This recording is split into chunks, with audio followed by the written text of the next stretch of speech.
Let's do it. And we are live. Welcome to DCP episode 241, the one that Tefty ditched us to go hang out with the mouse. the mouse and the bad guys, the stormtroopers. Yeah. Teawrex will be joining us. You'll see a picture of him, but soon we'll have actual Teawrex. He'll be a little bit late, but in the meantime, we got Myelin back to talk more lore. We're really excited about this because I don't know about you guys, but right now is the most excited I've ever been for Destiny story, right? Yeah. Lore and like in-game story. Like I am excited to start the weekly mission every week because I just want to know what's going to happen next. Mm-hmm. Yeah, big. Yeah, they've found their stride, I think, with the in-game dialogue and the little. They're not cutscenes, like the in-game rendered sort of conversations with Mythrax and Lakshmi, and it's really drawing people in. Then again, this season is probably the. I'm already jumping into the stories mirror reality. Jump in. Destiny is always. Destiny, like if you ever read any of the lore and the company, Bungie, and how active they are with anything going on around the world, a lot of stories take inspiration from that. And I think if you look at the last year and you look at when probably this story was written, I think it's very close to home for a lot of people, regardless of what country you're in. And then on top of that, I think they've done a really good job with the in-game writing.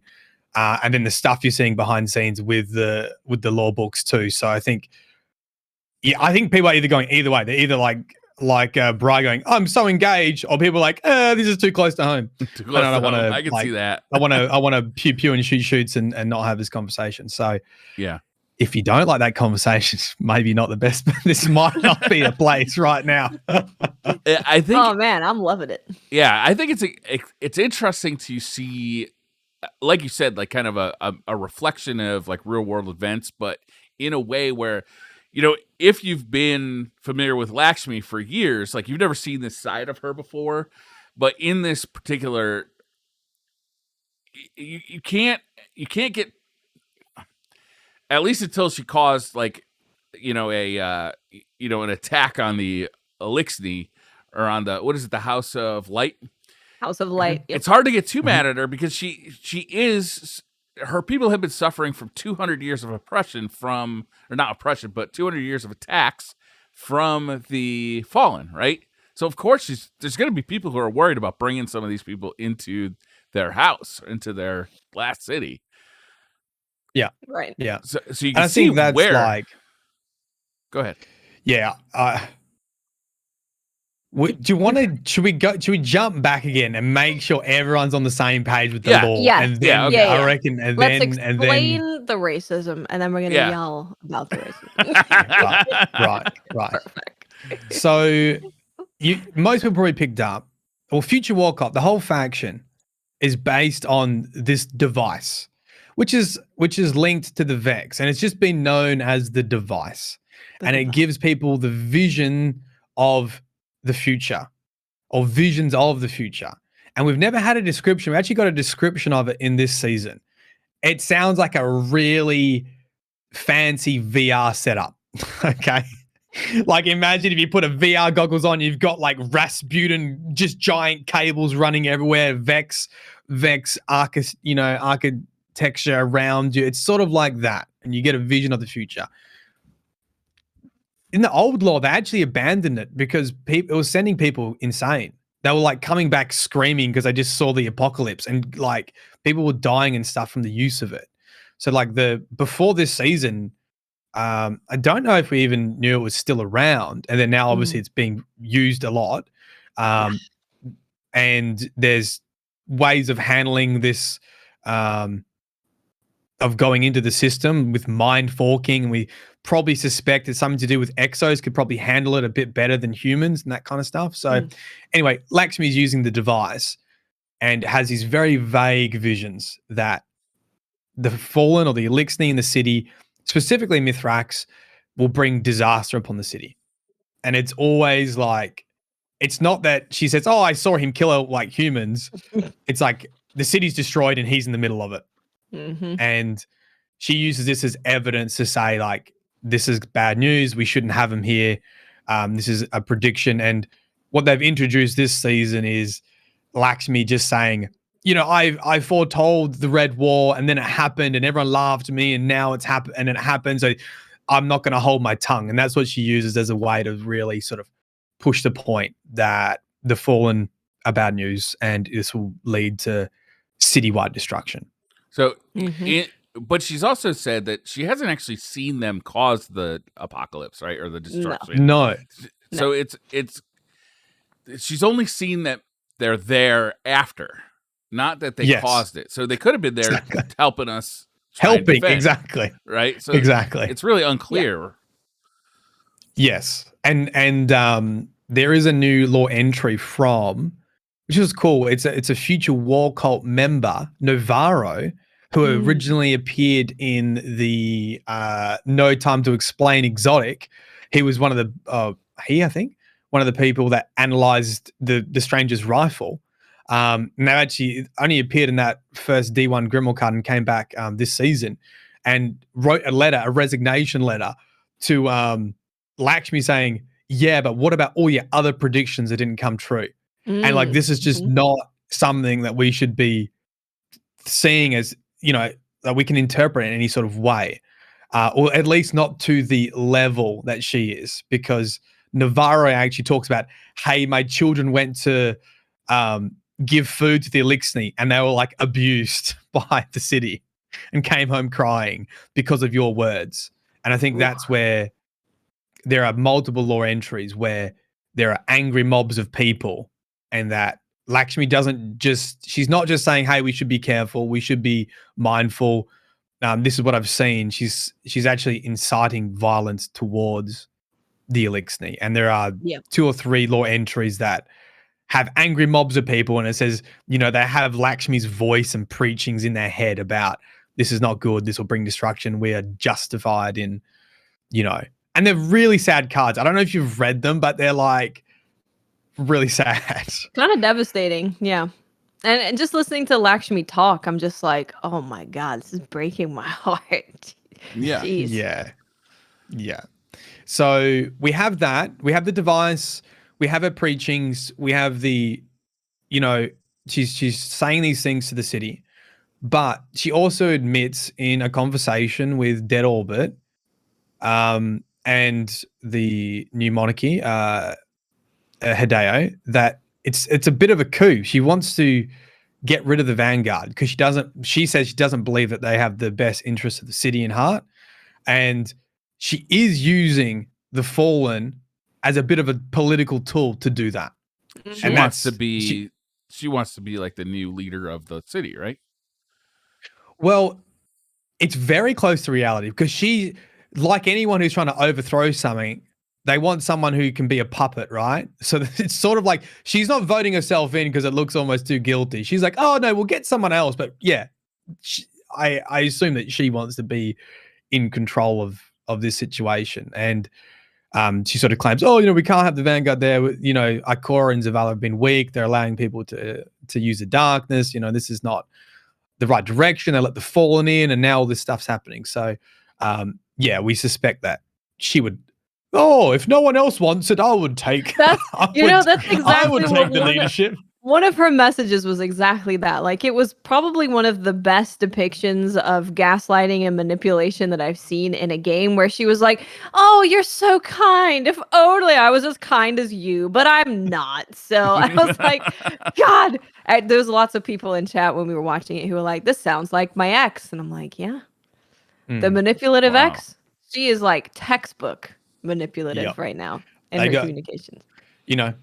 They did really well with her character, because that's what makes a good character, that someone that you engage with, and there's been a lot of engagement on this topic. Yes. And on top of all of that, there are 2 other things. Firstly, the Endless Night, which I made a video on recently, which seems to exaggerate people's fear and paranoia. There's a really good lore entry where a father. He's thinking the Fallen are invading his house. He goes and gets a pulse rifle to kill the Fallen, even though he hasn't seen anything. And he's saying, oh, they could be anywhere. They could be invisible. They could be in my backyard. He turns around to see his son. He doesn't think it's his son. He sees the Fallen inside his house. It turns out it's his son. And he almost shoots his son. And then the hallucination fades away. And it talks about this oppressive feeling of the endless night. And so on top of all of Lakshmi's preachings and on top of, legitimate like fear, because like Bryce said, there's been a war with the Fallen. They've attacked the city many times. Like if there was an alien species in your backyard, which are huge, by the way, in comparison to a human, and have 4 arms and have giant teeth. Like, you're going to be a bit scared, right? Claws, right? You're going to be a little bit scared. Delicious babies. Yeah, right. But it's been exaggerated. And there's probably some metaphors you could say about the endless night and maybe when this was written and how this is this cloud of fear and paranoia way of controlling a populace. But it also has an impact on the people of the city to give in to their fear and paranoia more so than usual. And on top of that, Savathun's song. The song. This way. The song. The song. When I was watching the little cutscenes and the story stuff, and the whole chat was just like, was that the song? Oh my god, that's the song. People are very excited about the song. So Savathun's song, we actually got a hint about this as soon as it released, because on the Future War Cult shotgun, there is binary code. And if you translate the binary code, it gives you a bunch of letters. This is what a non-pig told me. We made a video a couple of weeks ago. And surprise, surprise, the letters are the notes to Savathun's song. Oh my God. Wow. Which is really cool. So we actually how knew long this was ago coming. did that come out? How long ago when this released? As soon as that gun was out, that was on the Deus side. So it's actually been sitting there for a while. Wow. On the shotgun. On the future, so then it may be that not only are we in oppressive darkness from the Vex, we're in battle on 2 fronts, because we've also got Savathun like kind of directing what the Future War Cult is up to, right? Maybe. Well, I think it's all linked. So really, I think the Endless Nights. Did you guys play? Did you see the Vex Hydra in the first mission? Yeah. Yes. Yep. Right. So it's a Taken Vex Hydra, and most people, when they think of a Taken Vex Hydra, would think of Courier Blade Transform, who is a Vex Hydra that invaded Oryx's throne world, was captured by Oryx, and later gifted to Savathun. Okay. So that is the potential link. Baby. Yeah. And gave it some will. Yeah, like a pet baby that could simulate your entire reality. Yeah, so cute. Cute So and cute. fluffy. Don't pat the pet Hydra. You will lose your mind. So I think the Endless Night created, this is my prediction, the Endless Night was created by Courier Blade Transform under the control of Savathun to put this blanket of darkness on the city, which then led to us taking in the Fallen, which led to civil unrest because Savathun is somewhat manipulating Lakshmi 2's visions of the future.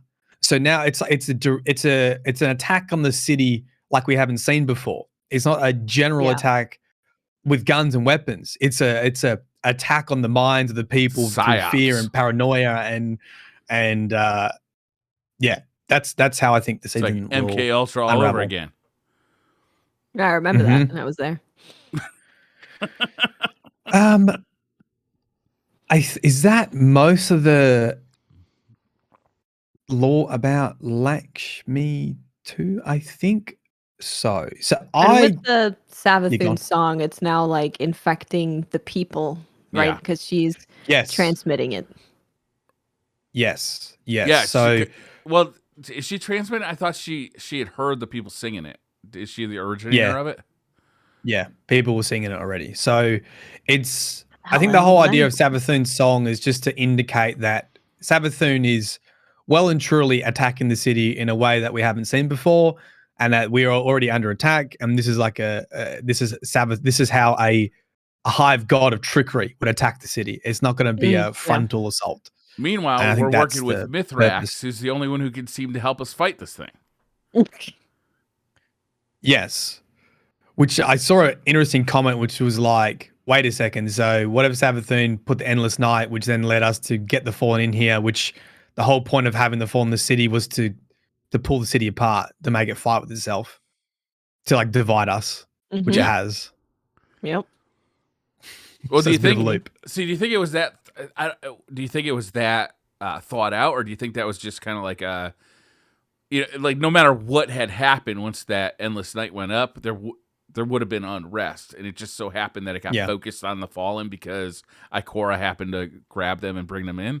Or do you think that was the plan all along, was to force us to bring them in? I'm probably thinking that's a plan all along. Yeah, I'm probably thinking it is that, to be honest.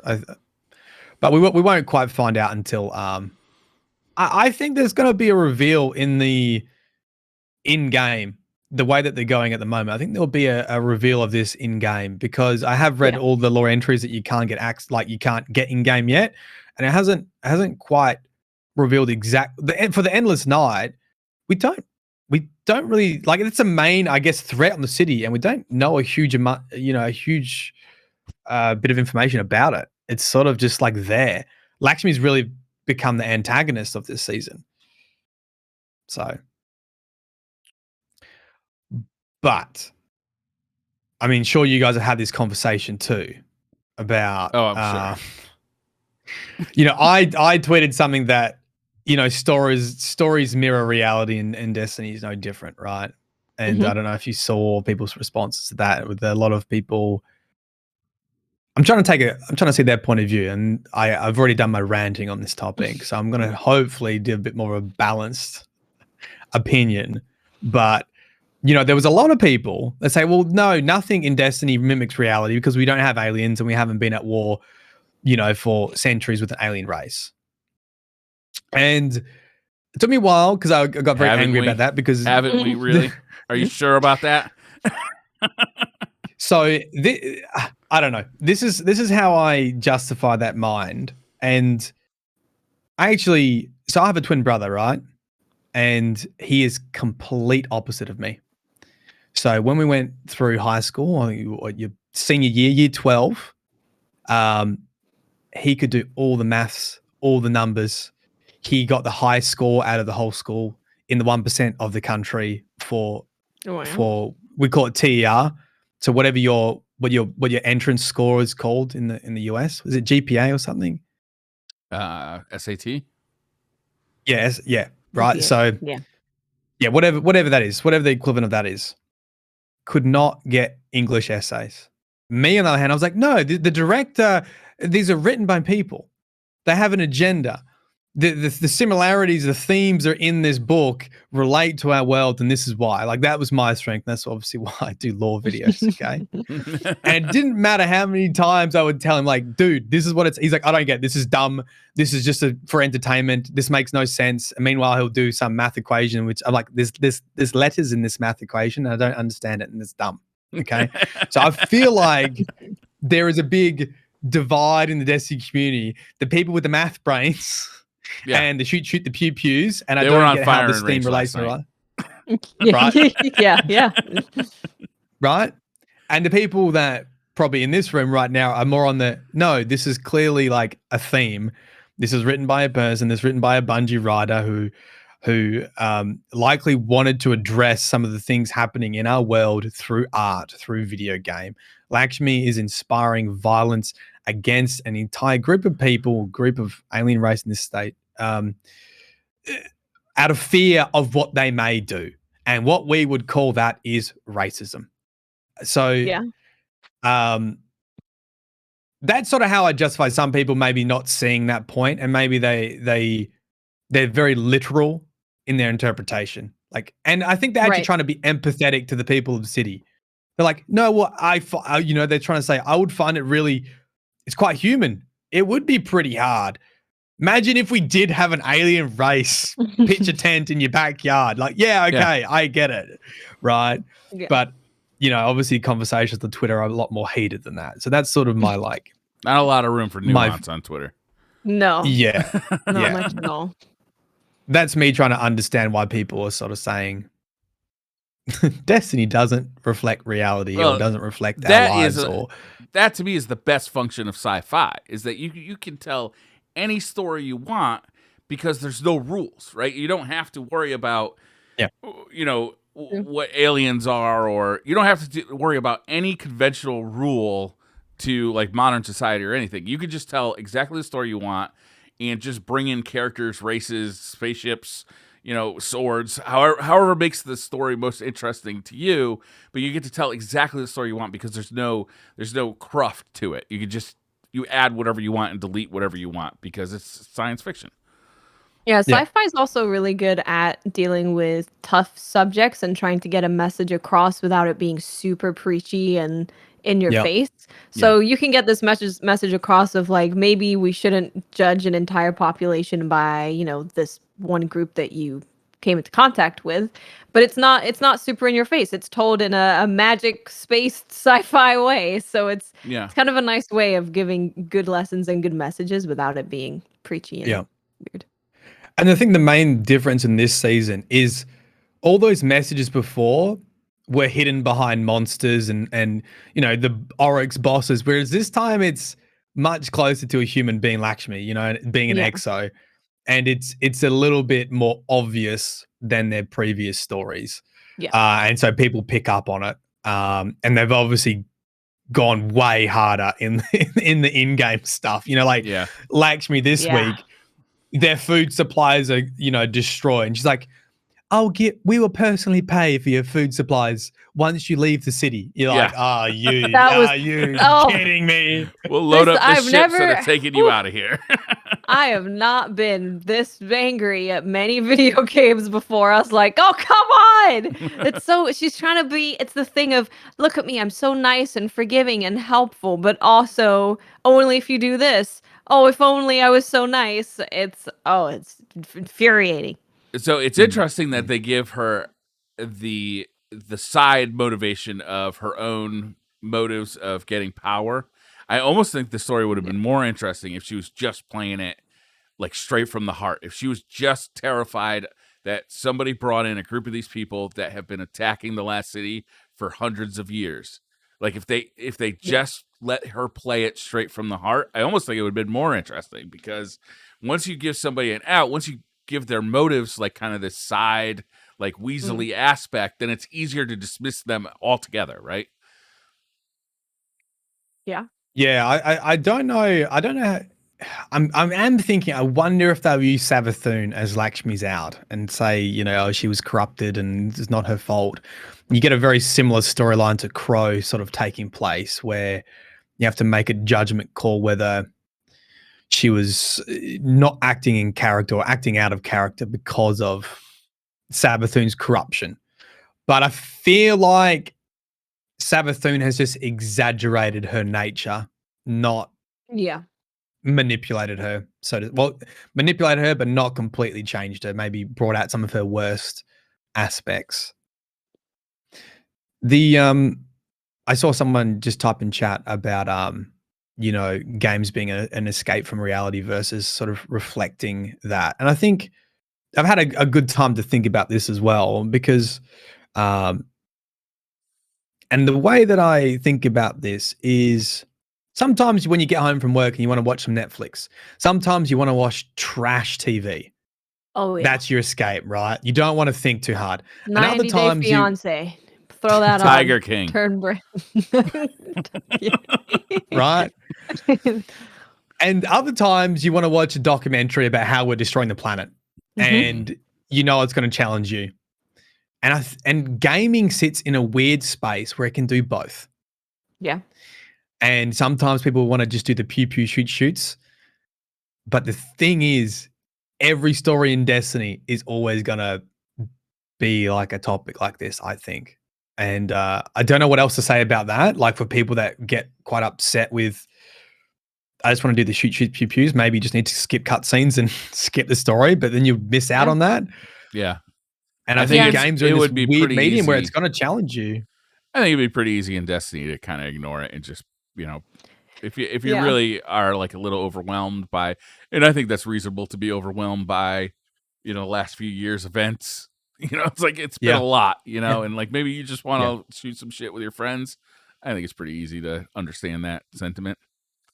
Yeah, and I think it would be also pretty easy to skip that stuff if you don't want to see it, because it's mostly in cutscenes, and then as soon as you go out into activities, you don't really have any of that happening around you. For me, it's made me feel much more connected to the universe when it's relating to real life, because I know those emotions, I know those situations, and seeing it play out in the game makes me connect more to the characters and more to what's happening.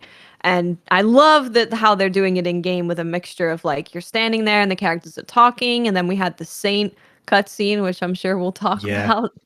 I love how they're delivering it, because it's getting like the lore and the writing of Destiny has always been really good, but it hasn't been in the game to get people excited about it, and now it is. Let's talk about with that the cutscene. storyline. It was so good. Let's talk about it. Monster Tail Saints.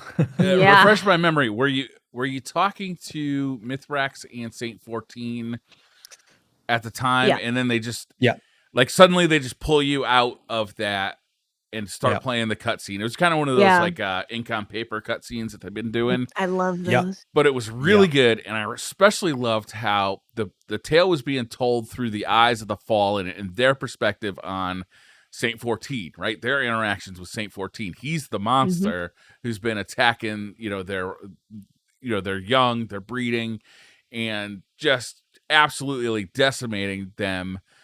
They even draw him as a monster with like big sharp teeth and like spikes coming out of everywhere. Like they draw Saint 14. He's recognizable, obviously, as Saint 14, but he's like a cross between like the Hulk and like some kind of like beast with just like demon beast. It's just amazing art. And the beginning of that cutscene was really cool, because it was Saint and Mithrax talking, like you said, and then Saint said, "How can you expect people of the city to live amongst their monsters?" And Mithrax was like, "Let me tell you the story of a monster." Let me tell you about monsters, so son. Good. Which was really cool. And the sigil, right? That I think this links into week 1 where you went through the fallen quarters, and there was that painting on the wall, and it looks like Saint 14's like not emblem, but he's like Mohawk, whatever. It looks like it sort of looks like him, and that's meant to be the ward to keep the the kids who are scared of probably Saint 14 destroying them. So I mean that's the other big theme this season is that no one considers himself the villain, all right? Especially in war. We write it that you're the hero. We've always heard that Saint 14's a hero, and now we see the other side, the other perspective, and that's one of the other big themes. Once again, for those with the social English brain, trying to push through this season is like they're telling war stories from 2 different perspectives. It was interesting, and that should encourage forgiveness. Is that Mithrax's daughter who's the scribe? Yeah. Okay, Ado, so she did like acknowledge that we have been attacking Earth, so it's like it's understandable that people are upset about it. Like she did acknowledge that, and I thought that was interesting, because most people, like you just said, like there's no comprehension that you could be the baddie in this one instance, but she kind of got it. She can see things like the overview more, and she's done that a couple of times right at the beginning of the season too. She talked about how like the way you see things aren't necessarily the way they are to everybody. She's an interesting character just because she's very interesting.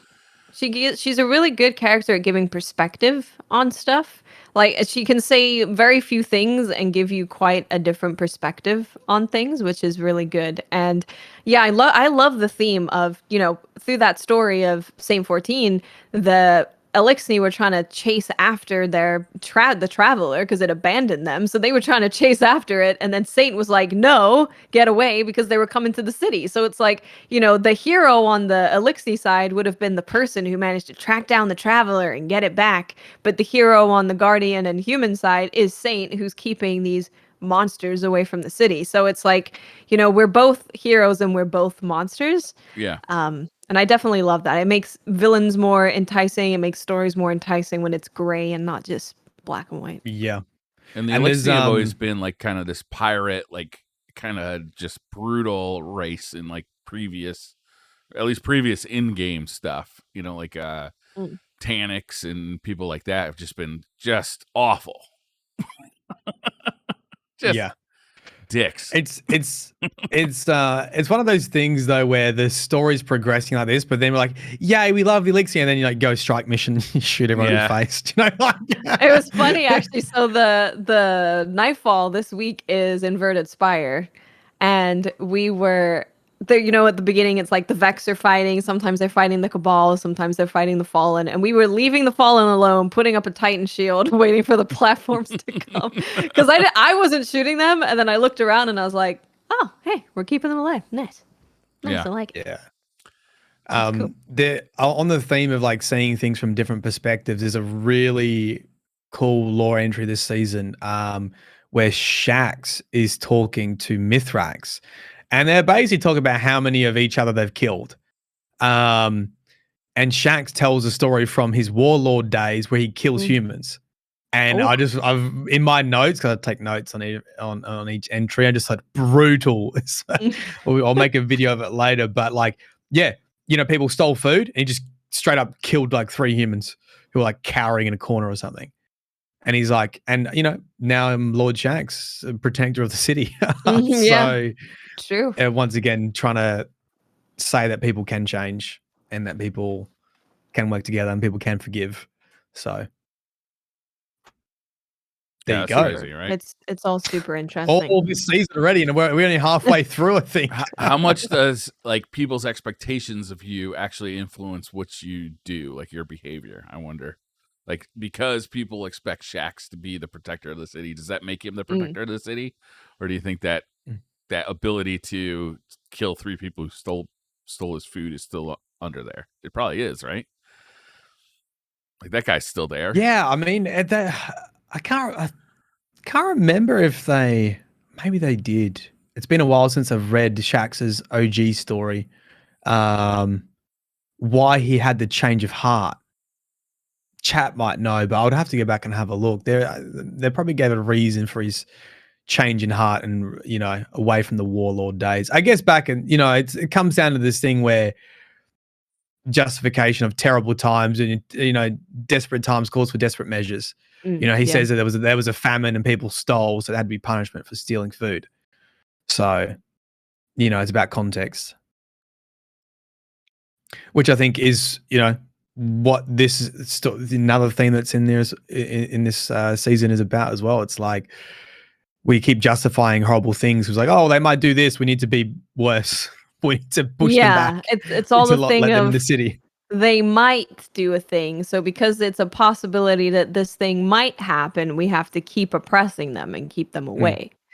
And that's a very real thing. And there was also the lore that a lot of people were excited about this week, which was sabotage from the new, what is it on? See, is it Path of the Splicer? Beneath Endless Night is the book. Yeah, you get from the Path of the Slicer quest line. Yes. And this was something about Aldrin. Do you want to do a live reading? Would you? I can definitely do a live reading. All right, let's People hear are happy for a live reading. Everyone, get your hot cocoa, get your fireplace, maybe a gown. Snuggle down. I'm gonna go pop some popcorn. 5-minute break. 5-minute break. Right. Entry 5, Sabotage from the book Beneath the Endless Night. 24 humans, their faces mostly covered with makeshift masks, slunk into the Botsa district under cover of darkness. Some were armed with weapons, though most carried workaday tools like crowbars and wrenches. They planned to infiltrate the Elixni quarter and find evidence of aggression. If that failed, they would send a clear message that the House of Light was unwelcome in the last city. Knives tore into banners, noxious fumes filled the air, paint cans rattled. The hum of the machinery around them disguised the sounds of their labor, while hushed voices conferred in terse, conspiratorial tones. I think this is their food, a young woman whispered to her male companion while warily looking over her shoulder. She didn't see anyone as they crouched by a large ether tank, but she imagined the Elixni crowded together in a nearby building. Did they even sleep? Here, give me a hand with this, her companion said, pointing to what he guessed was a control panel. Together they pried the faceplate off, revealing a mess of wiring beneath. They shared a furtive glance and began pulling out wires by the fistful, hands shaky, their blood pounding in their ears. A low whistle, like a bird call, fluttered through the night air. When they looked up, a hunter stood over them, only a few paces away, his face shadowed by a cowl. He held his hand cannon at hip level, aimed straight at them. Their co-conspirators, drawn by the sound gathered in their periphery, mentally calculating their chances. Not a single one liked the odds.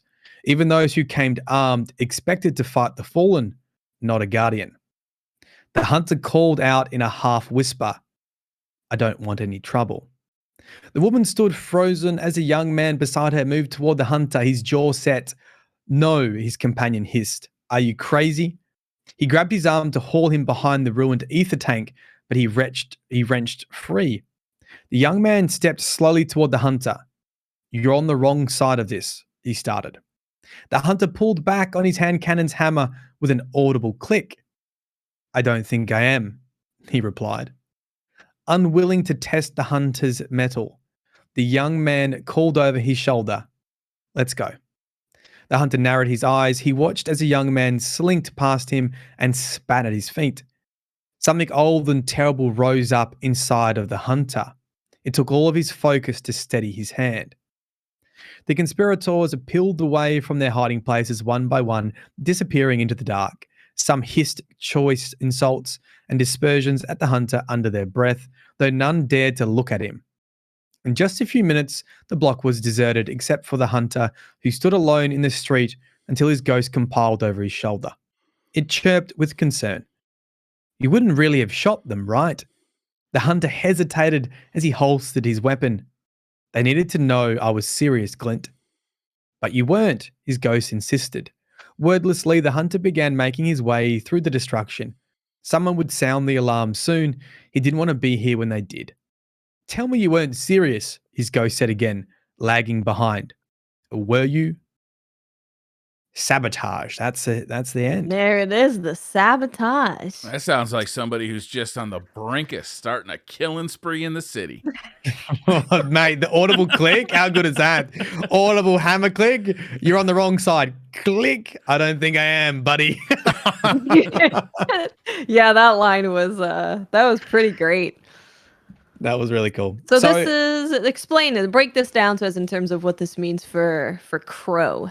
Yeah, so because you were telling me before the show that people have been saying that maybe Crow is remembering his past life. I don't know if this feeling the feelings that caused him to do the things he did in his past life. Right. The only thing that really stands out to me in this, maybe chat can help, is it says something old and terrible rose up inside the hunter. So I don't know if that's like a flashback of, previous Crow doing some bad stuff. Yeah. Starting to remember what he did as Aldrin. And those intense emotions of not combat, not hate. I don't know. He was having this argument with these people and I guess prepared to kill a human. So maybe that brought something back. A memory back to him. That's probably what I'm thinking. Maybe people are talking about, but without seeing their theory, I'm not too sure. And even the ghost wasn't sure if he was going to do it, right? Right, right, yeah. If he was going to take out a human, which is interesting in itself. Crow's actually features in a number of entries this season as well. He is stealing stuff from the spider and giving it to the city for the Fallen, for the Elixni. He also, well, he basically is Batman in this scenario. He's like, I just imagine him perched in darkness, and it does a bird whistle. True. That's pretty accurate. He's It looks like look over here. it looks like people are thinking it's his disdain for humans as an awoken. So people are feeling like Right. he's remembering those negative emotions towards humans. Right. Okay, so that might be what they're thinking about. Interesting. Yeah, but he's been a bit of a hero this season with that entry and stealing supplies from Spider too, which is a great little like revenge. He's like, haha, like he was under Spider's thumb for so long, and now he's like taking their supplies and shifting them over to the tower to support the Elixni. So cool, very cool. Yeah, this season, man, it's got it all, man. This season is so good as far as like the story and the lore.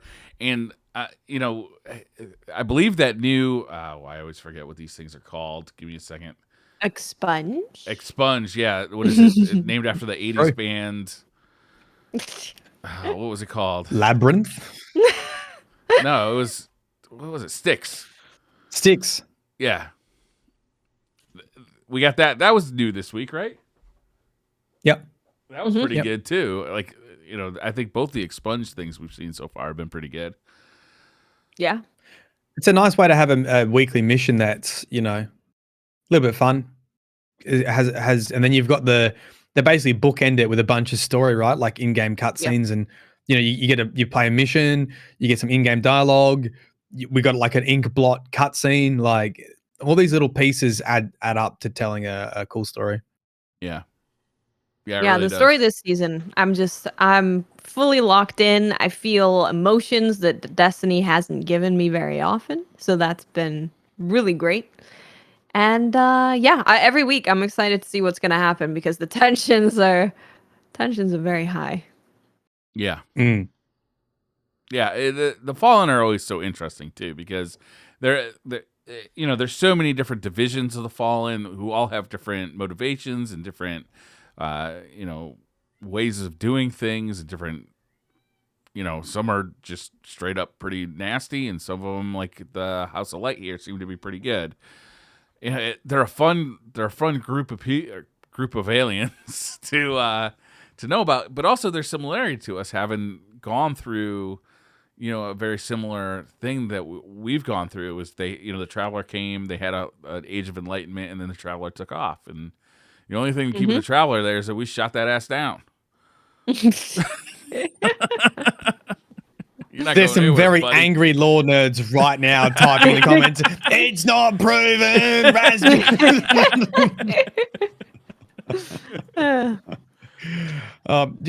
Imagine. I don't think it will ever happen.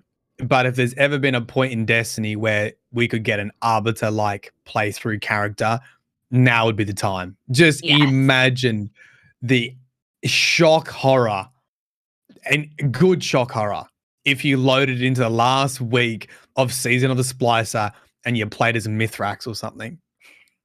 Yeah, like, Mythrax saving the city from all the fire and flames. 4 arms on the screen, dual wielding, bloody 2 exotics, 2 Lord of Wolves. That would be amazing. And that's when Dreg's Promise comes back. Yeah, when you play as Mythrax. Yeah. That must be it. That has to be they're saving it. They're saving it for that moment. Yeah. Yeah, so besides that, you guys should definitely check out Firing Range. DCP Firing Range happened last night, which was amazing. We had Kevin Yanas on there, who does all of the sandbox stuff in Destiny abilities-wise, and then there was also Chris on there, who talks about weapons. So it's like 3 people in charge of the overall sandbox of Destiny, so it's abilities, weapons, and armor. And we had abilities and weapons on. And, the Firing Range guys are the perfect people to talk to about this stuff. They went in hard. They went in on. They got Man, they got so many specifics about Destiny under the hood than we've ever gotten. There was specific numbers for many different things, explanations of stuff, and then of course you find out, the goal of stasis, for example, the goal and the future of the game and kind of what they're working off of. So it was very, very interesting. So I highly recommend checking that out because so much info. There's two things that stood out to me from that podcast. I highly recommend. It's like a 3-hour podcast. It is. You got to go check it out. It is really good. But there's two things that really stuck out to me. Is one of them was, I think it was Kevin who was doing most of the talking in the first half of the podcast. Really was, they kind of stressed that these guys are new to this team. This team is new, right? It's been formed newly, and they're still trying to feel this thing out. So like, I think that's good to keep in mind. Also, they call it a twab.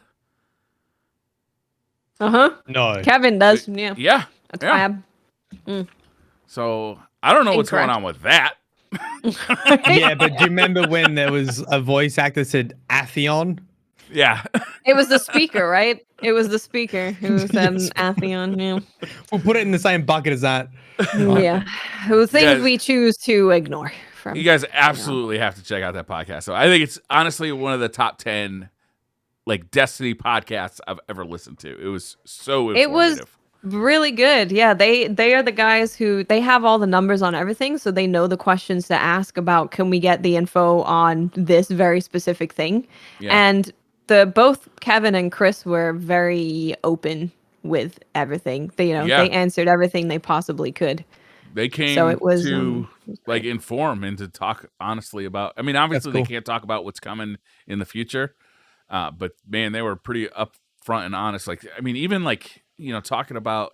I think one of the guys asked them like, "What are like 3 regrets you have about the sandbox?" And they were upfront about talking about that. Like, it was really good. I highly recommend checking that out. That's an awesome question. Yeah, I like that it was a good question. And they answered it. Yeah. They didn't shy away from it. Yeah, it's 3 hours of really that kind of stuff. Like I think more of the back half of the podcast is more about like the numbers and like the like cones, like like what exactly. The front half of the podcast is more about abilities. Like, the front half of the podcast is more about like, here's why we do this. Here's like why we balance things this way. Here's the thought process that goes behind it, and both. It's a great podcast. Yeah, they went into specifics with the exact decimal numbers of how a perk affects something, and hand cannons have this kind of accuracy, whereas scouts have this, and this is how we balance it. And it was very, very, very, very, very interesting. And I also love learning things like they wanted stasis. When making stasis, they wanted it to be like a defensive thing. They didn't want it to be an offensive. So they were trying to make it this thing where, if you're being rushed, you have a way to slow them down or a way to stop them before they reach you, which looking at the abilities of stasis makes a lot of sense. You got the Warlock Rift where someone pushes you and you put the rift down and you freeze them. Or the dodge on Hunter where you can dodge when someone's getting close to you and slow them down and get some more distance. So it makes a lot of sense, but it was definitely overtuned. And they said they knew that. They knew. Kevin said that I'm going to have to knock this down like 4 times to get this to where I want it to be. Yeah, they said they kind of amped it up because they're trying to compare it to like one-hit kill subclasses, right? Where your super is a one-hit kill. Like, how do we make freezing somebody in place a decision that you want to make over just like being able to shoot somebody with a golden gun and one-shot kill them? So they way overtuned it, and then that ended up being kind of a problem in the end. Yeah. So go check it out. I'm going to check that out. And that gets us nicely to the patch that came out today, which was the patch that nerfed stasis into the ground. Yeah. The stasis is over patch. Yeah. How's it feel in the Crucible, Watts? You were playing Crucible before the show, right? I did, yeah. So I played with it to see kind of how it feels, using it, and then of course playing against it. Although I'll say there is not that much stasis in the Crucible at the moment. these things could always be one of two things. It could be I use stasis and turns out the nerf was good and it's now in a place that makes sense, or it's they nerfed stasis, so I'm going to use this opportunity to use everything else without even using stasis. So it's probably a mixture of both. But with using Revenant, it's a lot less oppressive. When people slowed me, it's like I'm not as slow. I can get out of it easier. Shooting back is super easy. And it definitely feels significantly more in line with what they were going for, with it being defensive. It feels like, yeah, I can totally see how this thing is defensive now. Because, as a shotgun rusher's running at me, I can throw a shuriken. They're slowed a little bit, and it allows me to kind of slow them down, and they have to pull out their primary. So, yeah, stasis, in my opinion, feels pretty good where it is at the moment. Again, it's pretty hard to say fully because everyone's experimenting with all sorts of different things now. And we have Teawrex here, so I'm gonna drag him in. Drag him right in. Excuse the Hello. video. It's me. Hey, T. Discard projects. I am picking up Audacity right now. Audacity is now on. I am here. Perfect. My camera's not on. It's on now. Hey, so I'm in a car seat, but don't yeah. Teawrex is in a car seat. Who knows what kind of shopping cart he robbed to find this? No, it has a seatbelt. Wow, you are in a car seat. But when you are gaming so hard and so fast. Yeah, new gaming meta. You strap it. Gaming meta. How did your KD go? I'm sorry I'm a little bit late. I had a sponsored thing that involved this seat. So now I'm here. Now I'm here, strapped in. That way for the exciting conversations we're gonna have today. Strapped in, ready to go. Well, we were just talking about, so we've done all the lore stuff. Do you have any thoughts on the lore, T, that happened this week? I love that they are making Guardians shades of gray and that they're real people. Yeah.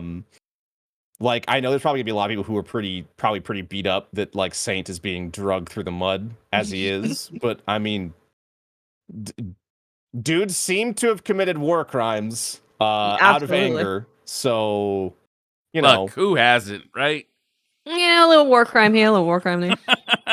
I try to avoid them usually. Everybody makes mistakes. He says, "How many fallen have you killed?" No proof, none. They were all taken. They were all taken. They're all taken. That doesn't count. We were just talking about how the new stasis nerfs feels in PvP. Have you had a chance to check out any PvP, T? I did. Yeah, how's it feel? Bad for me still. So like to me it feels like it's the same, but now there's just less stasis, but people are running the same weapons still. They're playing the same way. Yeah. So it's like, is it more balanced? Probably. But like it still just isn't very fun to play because for the most part it's just like a lot of 120 hand cannons, a lot of like Fate Bringers right now too, tons of shotguns, and like dying to other types of abilities. So like I think for me with where I'm at in like PvP in general is, I do feel for the people who want brand new PvP content, because I mean I'm not even someone who like is in love with the PvP part of the game. Yeah. And even I'm like, man, you kind of need some new stuff, huh? Like, so I can only imagine how they feel, right? Where it's like their mainstay as why they play the game. But yeah, for me, it just feels stale and boring. And like, because of that, it creates bad feelings for me when I'm playing it. Like I get frustrated more easily and stuff like that. So I think for now, for me in PvP, I'm probably just going to do my pinnacles and then like play with buddies. And that's probably it. I don't think I'll solo Q4 anymore. Or if I do, I'll play like comp, because I bet comp is weirdly one of the most fun PvP playlists for me to play. Yeah. Yeah. So I go there. I go to ranked to have fun. That's where we're at. Yeah, it's like I wasn't getting frozen really. I don't know if I got frozen at all today when I was Really? playing. So I'm not getting frozen and I'm getting slowed significantly less, and when I do it's, not as much of an impact. But like T said, nothing about the rest of the sandbox has changed. So it's literally just now you don't get frozen, but you're still getting rushed at with shotguns, you're still playing against 120s, you're still getting celestial fired and grenade launched, and someone will shoot their grenade launcher at you, they'll shoot their celestial fire at you and you're dead. So there's a lot about the sandbox that still needs to change to get to the happy place of D2 Crucible. But hopefully people can feel a little bit freer to not have to use stasis. Or it does sound like they're only going to playing take a stasis. look at shotgun rushing based on Yeah. Fire and Range's interview last night. But Right. it looked like that's definitely something that they see as a pain point for players, as well as grenade launchers, which I was happy to see brought up. Yes, thank God. Just special in Thank general. God. The same story we've had, Destiny Immemorial. Yeah. Special weapons in the Crucible need to be addressed. It's been like this for years. And, Fellwinners was actually like the first shotgun that brought many issues. Blink Yeah. shotgunning with Fellwinners, and we're still here. Yeah. Fellwinners still a problem. We already kind of talked about it, T, but I kind of want to hear what you think about the new story stuff that we got this week, and kind of Lakshmi and the reveal, or like the new cutscene with The Saint Stain. 14. Teawrex. Oh, I mean, I think that from last season, also this season, like I think Bungie's really finding their footing for storytelling. Like, not in the sense that the stories they've told in the past have been poor. It's more just like I think their presentation style has really been stepped up to where they're putting you in the moments a lot more versus like telling you. And like That's a good point. Like it may seem like a silly thing to have like instead of having the Guardians talk over like comms and you can hear them, like let's say like at the end of a cover of like a quest, right, where it's like you're at that screen where it's like hit enter and it has like all the text there and then people are talking at you. Being physically present with those characters, I think, is a huge difference. Like me being like, oh, go to the helm and like see Crow and Osiris talk to each other, or in this case, go to the Elixir encampment and then like have that conversation happen right in front of you. Like I'm really excited.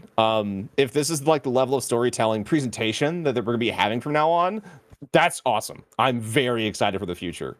And it definitely looks like they're wanting to tell a nuanced story where it's not just about, our heroes are 3-dimensional people.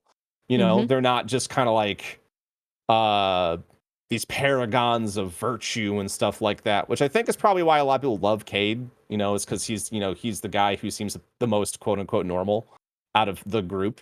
For whatever reason you want to have. But yeah, I'm very excited. I can't wait to see where it goes.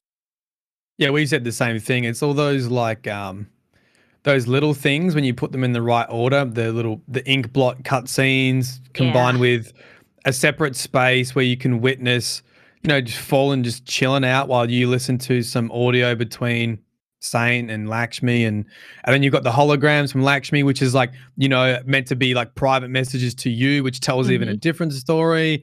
And then you've got the weekly lore that's even adding to that as well. And it's much more cohesive with how and engaging. I think it's a great way to put it, is that it's cohesive. It feels much more complete with this presentation style now. Yeah. Absolutely. And you're getting a lot of lore saying the same message. So if you miss something, you'll pick it up somewhere else. Whereas sometimes previously, like if you didn't read this specific lore tab, you're like, what's going on? Yeah. Whereas like today, like there's multiple times for you to jump in as a player and start paying attention, whether the monster, Same 14's a monster, whether it's the scannables in the Elixir quarters, whether it's Lakshmi's transmissions. There's multiple times to get, because the Destiny players are often like, give me the loot, just skip. And I feel like this is just giving people a time to sort of slow down and be like, oh, actually, I might be interested in this. I'll actually listen to what's happening here and get engaged. So I think it's awesome. I'm definitely one of those players that's give me the loot, skip.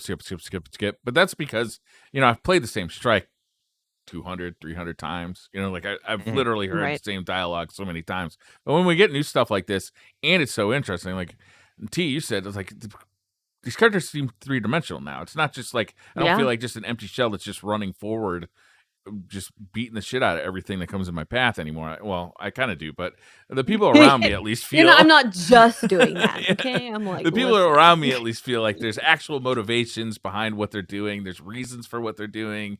It's not just like we need a bad guy. Who's it going to be? Right. Yeah. Yeah, I mean, Bungie spoke about this ages ago. Oh, I can't remember when they were talking about. They were saying we can't always just have the big bad monster. Like they were talking about this concept, remember like that, after yeah. Oryx, like how do we tell a story without it just being, hey dudes, another big monster's coming to Mhm. invade? And obviously they've worked that out now, right? Like the Endless Night is meant to be the threat in the city, and here we got like Lakshmi 2's really become the antagonist, and it's a great Yeah. story, and we don't have the big bad monster yet in this season, and people are engaged. They've obviously got that right. Do you guys Mhm. think that there is room in this story between like our alliance with Caitlyn with the C and now with the Fallen? Do you think that we may be like forming an alliance against the darkness eventually? Gonna be the Avengers. Witch Queen, Avengers assemble. Pew pew pew. Everyone's gonna turn up with their, direct promise. That would be pretty fun. It does sort of seem that way. I don't think it's going to be like, I mean, it pie in the sky hopes is like, oh, cool, like other playable Guardian types, but I highly doubt that. Like, as much as, I remember playing Halo and being like, wait, I could be the Arbiter? What? And like, that was really exciting. But I think that the level of effort and work would have to go into making like Elixir. Yeah, we said the same Cabal. thing. Yeah.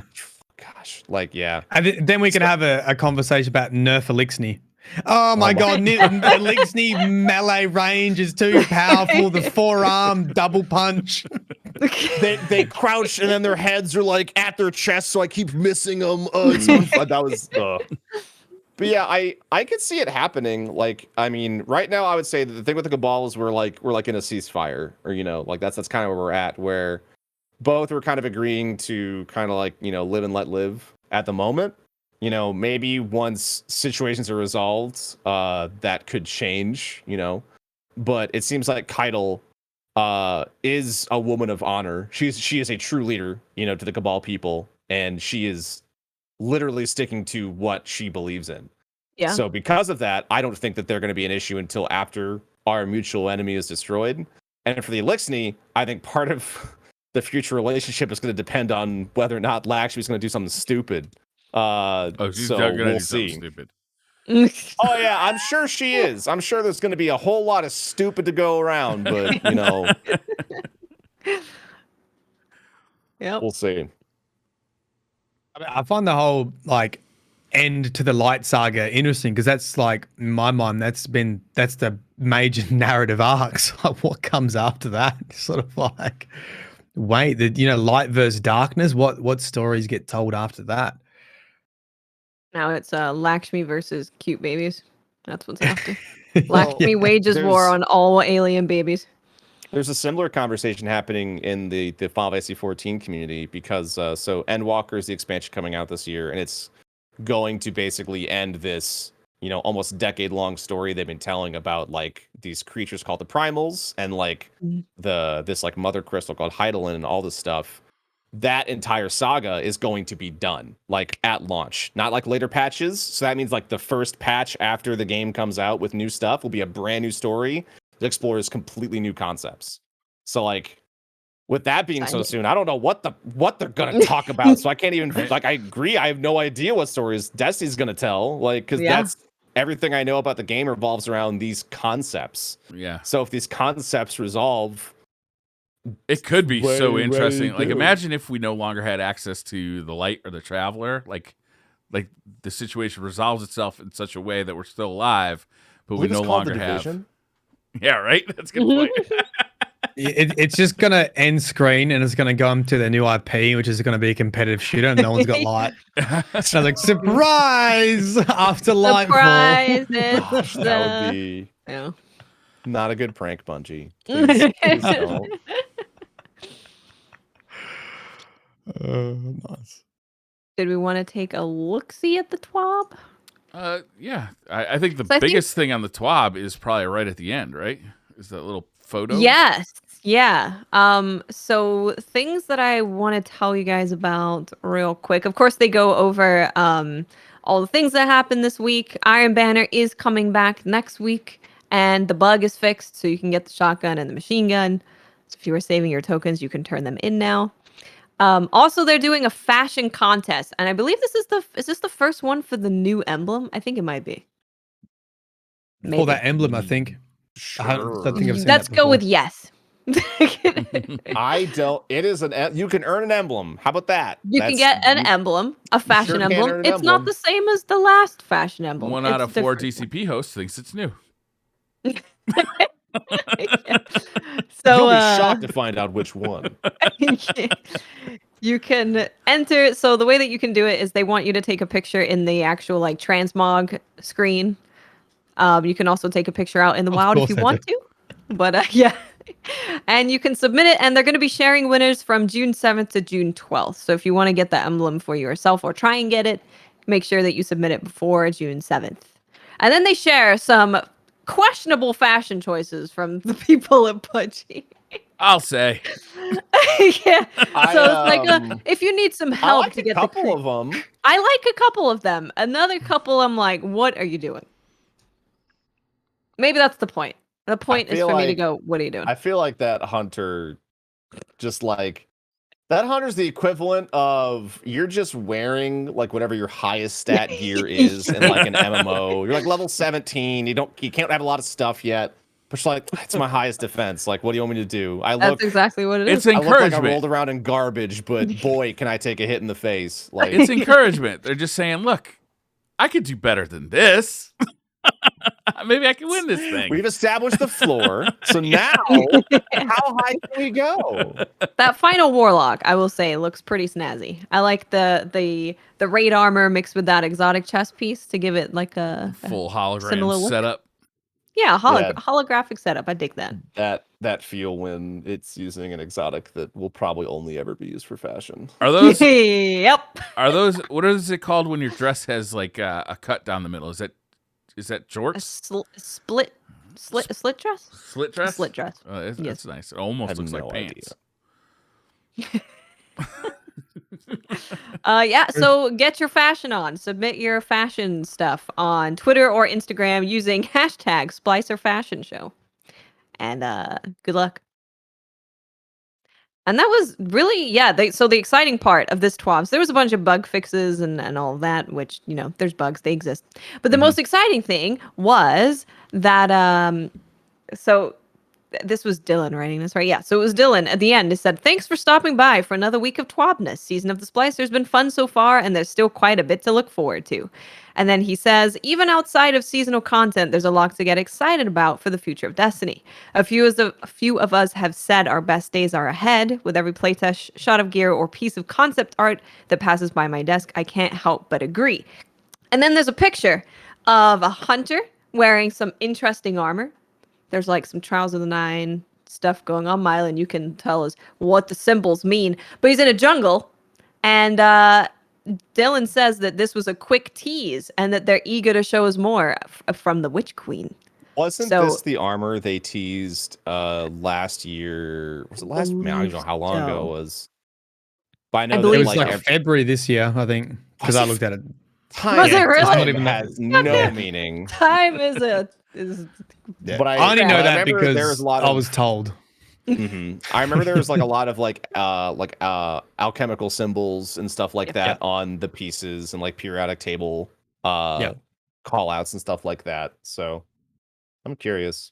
So this is straight up from the Witch Queen, whatever it is. They also say that they're going to tell us more details about Witch Queen in the summer.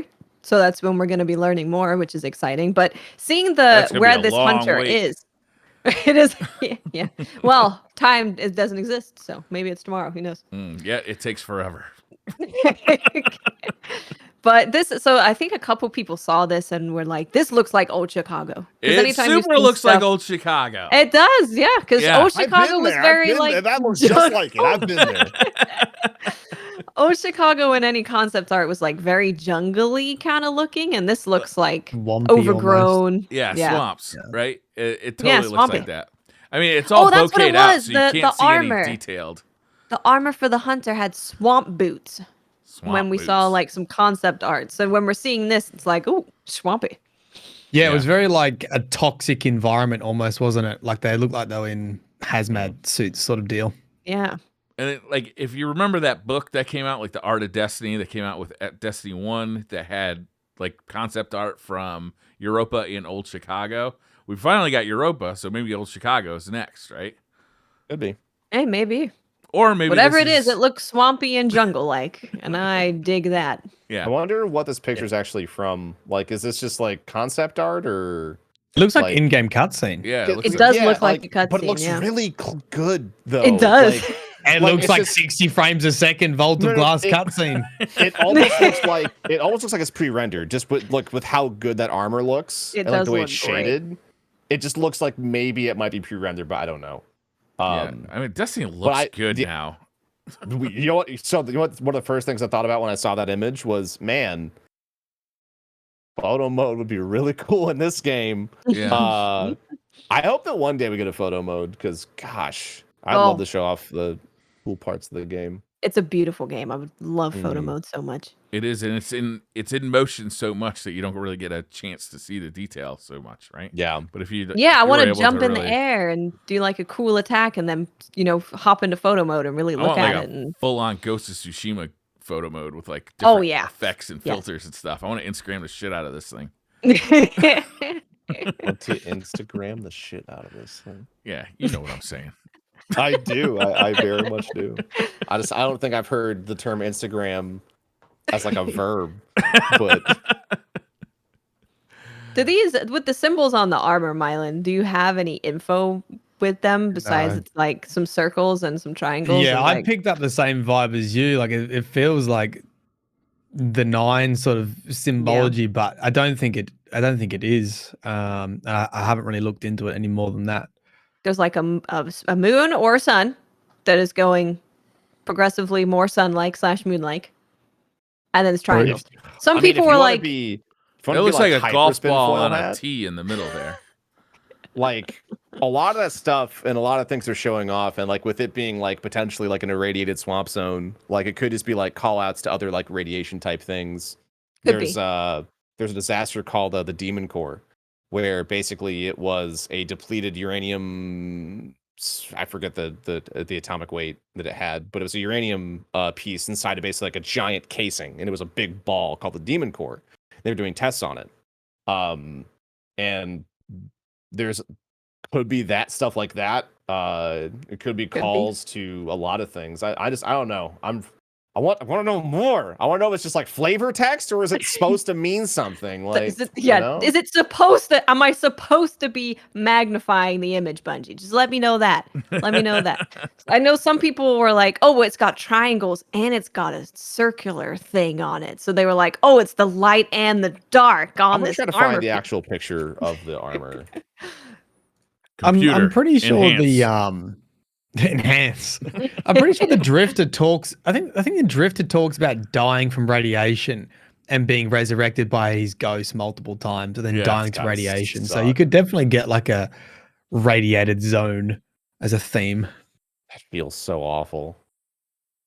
Like I'm slowly dying from radiation. radiation. There's a lot of bubbling and pus. Oh, bubbling. I think I'll keep my helmet on. Maybe that's why Shax keeps his helmet on. I found I didn't exciting. find like a nice version of the picture, but I do have a version of the original armor. Or of the original showing that they did. Oh, I will put it in the normal chat room. let's do it. Bam. It's from Gamerant. Decay subclass incoming. Someone said in chat. Well, maybe it'll be, lots of people were saying decay and poison. What if it's radiation? I think radiation will make, if they want to have it be like stasis is like what is the term, like entropy. No, it's entropy. What's the opposite? Yeah, I think you're right. Entropy. I thought Lack entropy of- is is I thought entropy was like accelerating force or more chaos versus I can't remember. But like I think they kind of want to stick with like I don't want to call it pseudoscience, but like they kind of want to have it be based in somewhat like reality, quote unquote, like in the universe. Yeah. So I would bank on like radiation theme more than like a poison theme. Makes sense. True. Game with They space have sort of like the elements do follow those rules, but they've never really like solidified it. They've always sort of been along those guidelines, but it hasn't always been, super solidified in the lore. Mm-hmm. But they definitely follow some of those rules. Yeah. I also just think that Bungie wouldn't use a basic term like poison. They have to name it something that it's like a catchy word. Yeah, for sure. So like decay, or decay is a nice I like word. the idea of radiation, and you're in Crucible, and you're like, all right, I'll see you in 2 years' time. You might die. I'll show you a half-life. You might have shot me in the face, but you're definitely gonna get cancer. Yeah, your character gets deleted in a year. So yeah. The image that Teawrex showed us, the armor definitely looks like hazmat suity, or yeah, it definitely has that vibe to it. When I see this. Also, there's like weird tentacles on it, right? There's like that tentacle pattern. It's like circle tentacles. So maybe Savathun is indeed the hentai waifu we've been wanting all along. Thank God. Can I get a pillow made up, please? Savathun is Ina? What? Yes. Yes, it's okay. We'll get Myelin to draw Savathun. I'm very good at drawing. It's gonna be hot. Should we do some Twitter questions? Let's do it. All right. Log Power Slaves. Has anybody ever heard of this guy? I'm not sure.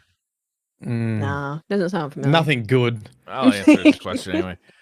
Dear Myelin, games in your recent foray into alcoholism, a cry for help. Is your recent foray into alcoholism a cry for help due to the trauma induced by living in Bife's shadow for over half a decade? We are worried about you. Look, I started drinking cocktails early in the day because my audience is in the US, and so it's 6, 7, 8 at night. Miss Watts she comes in with a raid, and I have to show them a quick cocktail, whiskey sour. And I actually have a cocktail stream tonight if you'd like to join. It'd be Friday morning for everybody in the US. But what's a better time to have a cocktail than Friday morning? 4 or 5 a.m. for you guys. We're doing a drink with Cade. We're going to make the last word and a couple other cocktails. So, Oh, wow. That sounds nice. That's perfect to have your shower beer too. Throw that on, have your self-shower beer in the morning. Yeah, the jazz music will be in full force if you want to join. Sounds lovely. Wayne says, how long do you think it will take Crow to be instated as the new speaker so that he can banish lunch meat? Lunch meat? Why lunch meat? Lakshmi? Lunch meat? Oh. Autocorrect to lunch meat? We're eating her. If it's an autocorrect, that would be hilarious. Yes. We're getting concerned. You keep saying you're going to eat everybody. Do you object to me eating Lakshmi? Is that a problem? Any problems? Can I fucking help you? Cat. We have a special guest on the podcast. Cat. Fluffy. Yes. Very fluffy. All right, stop. That's my head. That's I don't know. You think Crow will become the speaker? I don't think so. I don't know. They did point out that there's a lack of a speaker, right? It's like, what's her name? The scribe kind of said it seems heretical that you guys no longer have a speaker. And it's been years the whole system was like that's what Lakshmi brings up is the consensus, and it's meant to be the Vanguard leaders, the speaker, and the faction leaders are meant to make the consensus, which is, I guess, their version of government to make decisions about different stuff.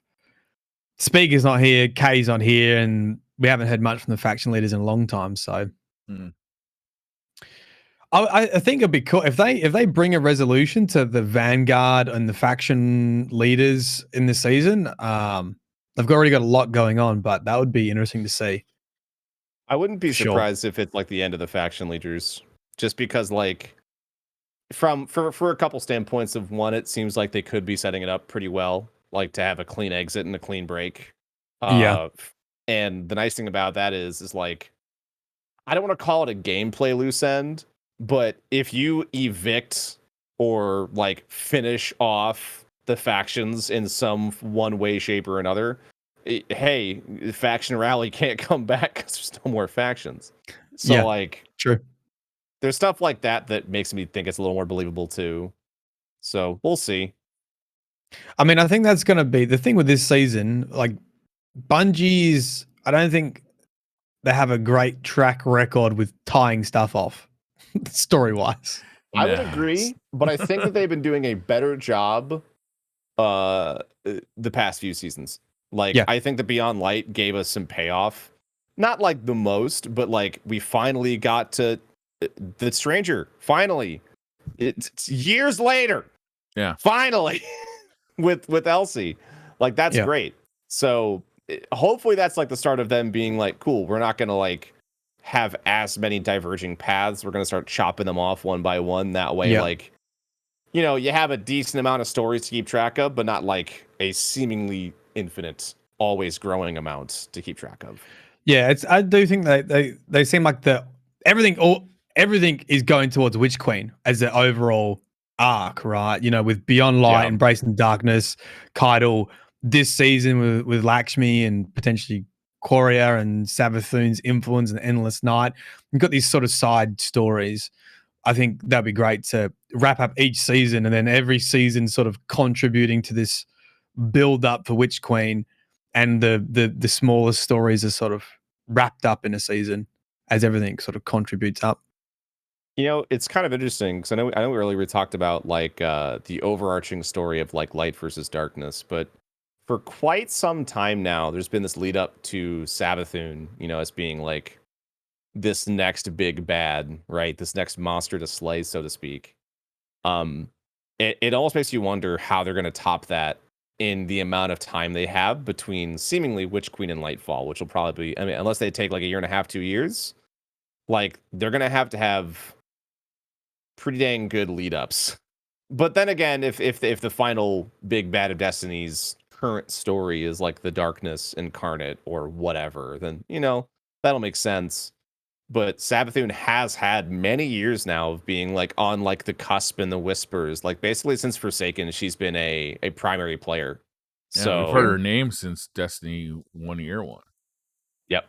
Yeah. Mm, She's Yeah, a I mean, big- yeah. If you, I thought it was until Compared- Taken King. what's that? I thought Savathun's first appearance in like the game period proper was Taken King because we didn't know about Yeah, Oryx. It would have been with the or- Book of Sorrows. Oh, okay. Yeah. So year Okay. 2. It was like I just didn't know. Maybe it's something I just forgot, so that's why I was just asking. Yeah, she made an appearance in the Book of Sorrows, which would have been Taken King, but not really. I mean, she's been a slow burn, that's for sure. I've been building Yeah. up a Savathun story for a It's long been a time. big build up, yeah. It's honestly why I'm a little bit worried about the resolution of whatever that situation is.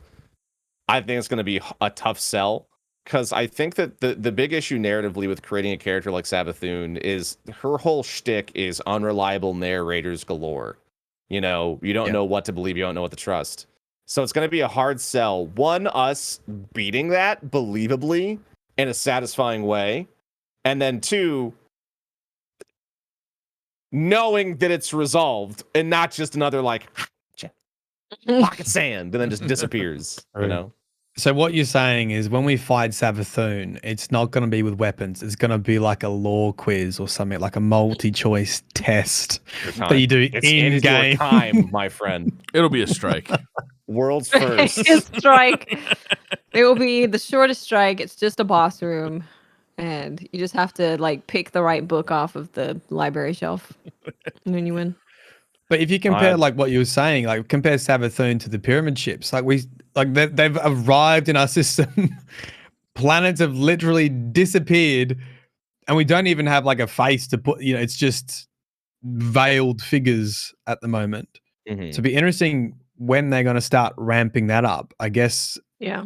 Is it going to be a cosmic force that we fight? Is it something, If I had to guess tangible? narratively, based off how they've done things, I almost wonder if Savathun's situation resolved in Witch Queen, and then like almost like a post-credit cutscene being like, or this season will be dedicated to starting that potentially, since the seasonal content and the expansion content are separate.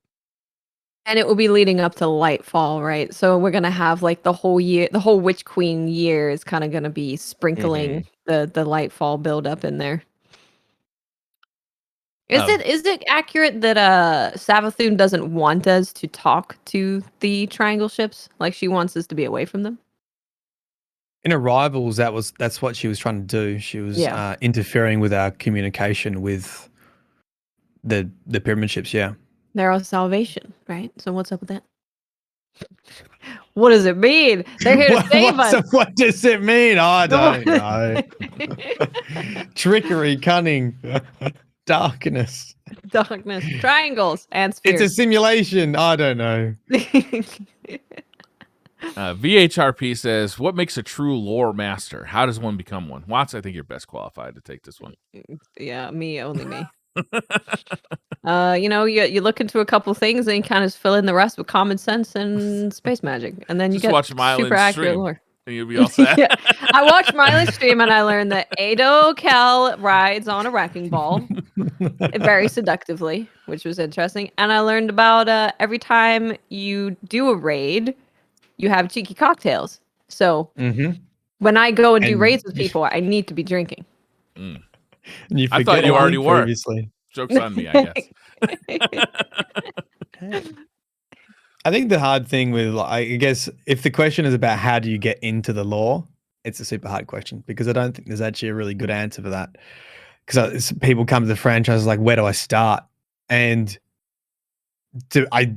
without shilling, I think the anthologies are probably the best place to start because that was their almost intention and function is to give you a starting spot. But the thing is, they are expensive. And if you don't have the money to, buy the anthologies, some of the D1 stuff you can't find. I actually think the best place to start is whatever season you get into is you follow along, and when the lore entries unlock, you start reading it, and as questions come up, that's when you start Googling and having to go find like who's Lakshmi? Yeah. and find old videos about that because it is it can be pretty challenging. I've done a while ago. I did a visual depiction of the lore, and where I used a program. If a Grimoire card talked about Lakshmi, there'd be like a spider web, and I did this, and I read. It's actually here's a fun fact. When I curated the anthology, that's how I started to sort out themes. So I've got a file. So I read every Grimoire card and I tagged it with a category. And I used this program called Envivo to visualize it. And that's how I decided on some of the themes for the book and where certain cards should sit. And it is a mess. It's just like it's that meme going. Put it on the internet, Myelin. Put it on the internet. This is how you start at this web, and good luck. Yeah, yeah, great. But that's its intrigue. I think the best way to become interested in the story is when Bungie does stuff like this. You have to excite the player first, because then they want to go seek the knowledge, and that's the fun part of it. It's not easily accessible, which is good and bad. If you get people excited about stories, they will go and try to find the information. And luckily, there is a pretty thriving Reddit, YouTube, Twitch that people are happy to talk about the lore and tell you what's up. And communities. There's so much word of mouth when it comes to learning. Like, there's that one person in every raid team that wants to tell you the history of. Now you see here in the Vault of Glass. Have you Jared accidentally? So this is an aside.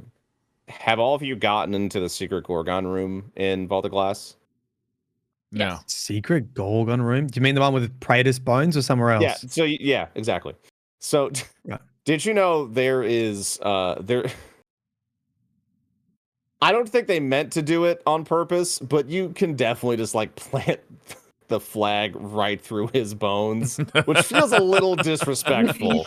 But you can also put it in a very specific spot that is Nice. very funny when it's in that specific spot, Like his big toe. jutting up between some very specific bones.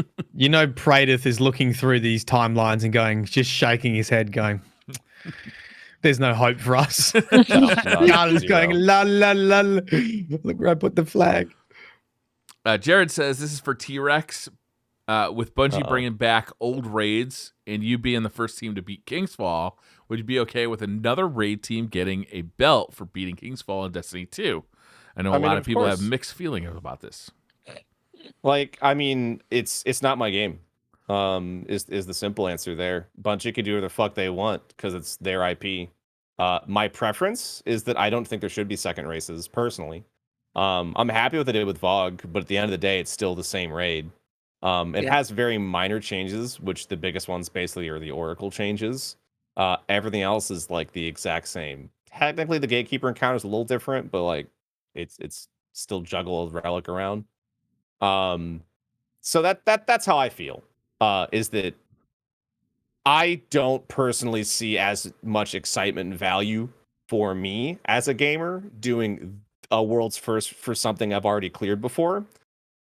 Which I felt that way towards the hard mode raids way back when in D1. I had the same feelings. I'm like, I don't feel like hard mode should have another world's first race because like it's the same raid, just higher numbers and like maybe a little bit of tweak here and there, but like it's the same experience, right? It's hard to blame Bungie though. It gets so much hype. I don't like their I don't like having another race, but it's not my game. I really don't care at the end of the day. I'm going to participate and have fun. What I will say is I would love it instead if they did a thing where they had like a really large celebration and deep dive into that. Because with this kind of being as old as it is, I'm sure there's a lot of tidbits and stuff that we never know. And they didn't want to tell us because like that content was still somewhat relevant, right? So like you don't want to spoil anything. So if they could do like this really immersive deep dive and like celebration of this thing that we all in the Destiny community loved, and like they streamed it or they put a YouTube video out, like I would enjoy that more. But like I said, I if everyone else wants this, totally fine. It's Bungie's game, and if I'm in the minority, that's okay. I think the reason why I like the raid race, I just sort of like just the impact on the community because it just becomes a bit of a fun event where you can go and watch, even though it's it's Vogue and we've already seen it. It's an excuse to get all your buds together and to give it a crack, and that's usually what it's about for me. And I just love the Twitch community and streaming and just the excitement of watching people. It's better when it's brand new and you're seeing people solve puzzles for the very first time.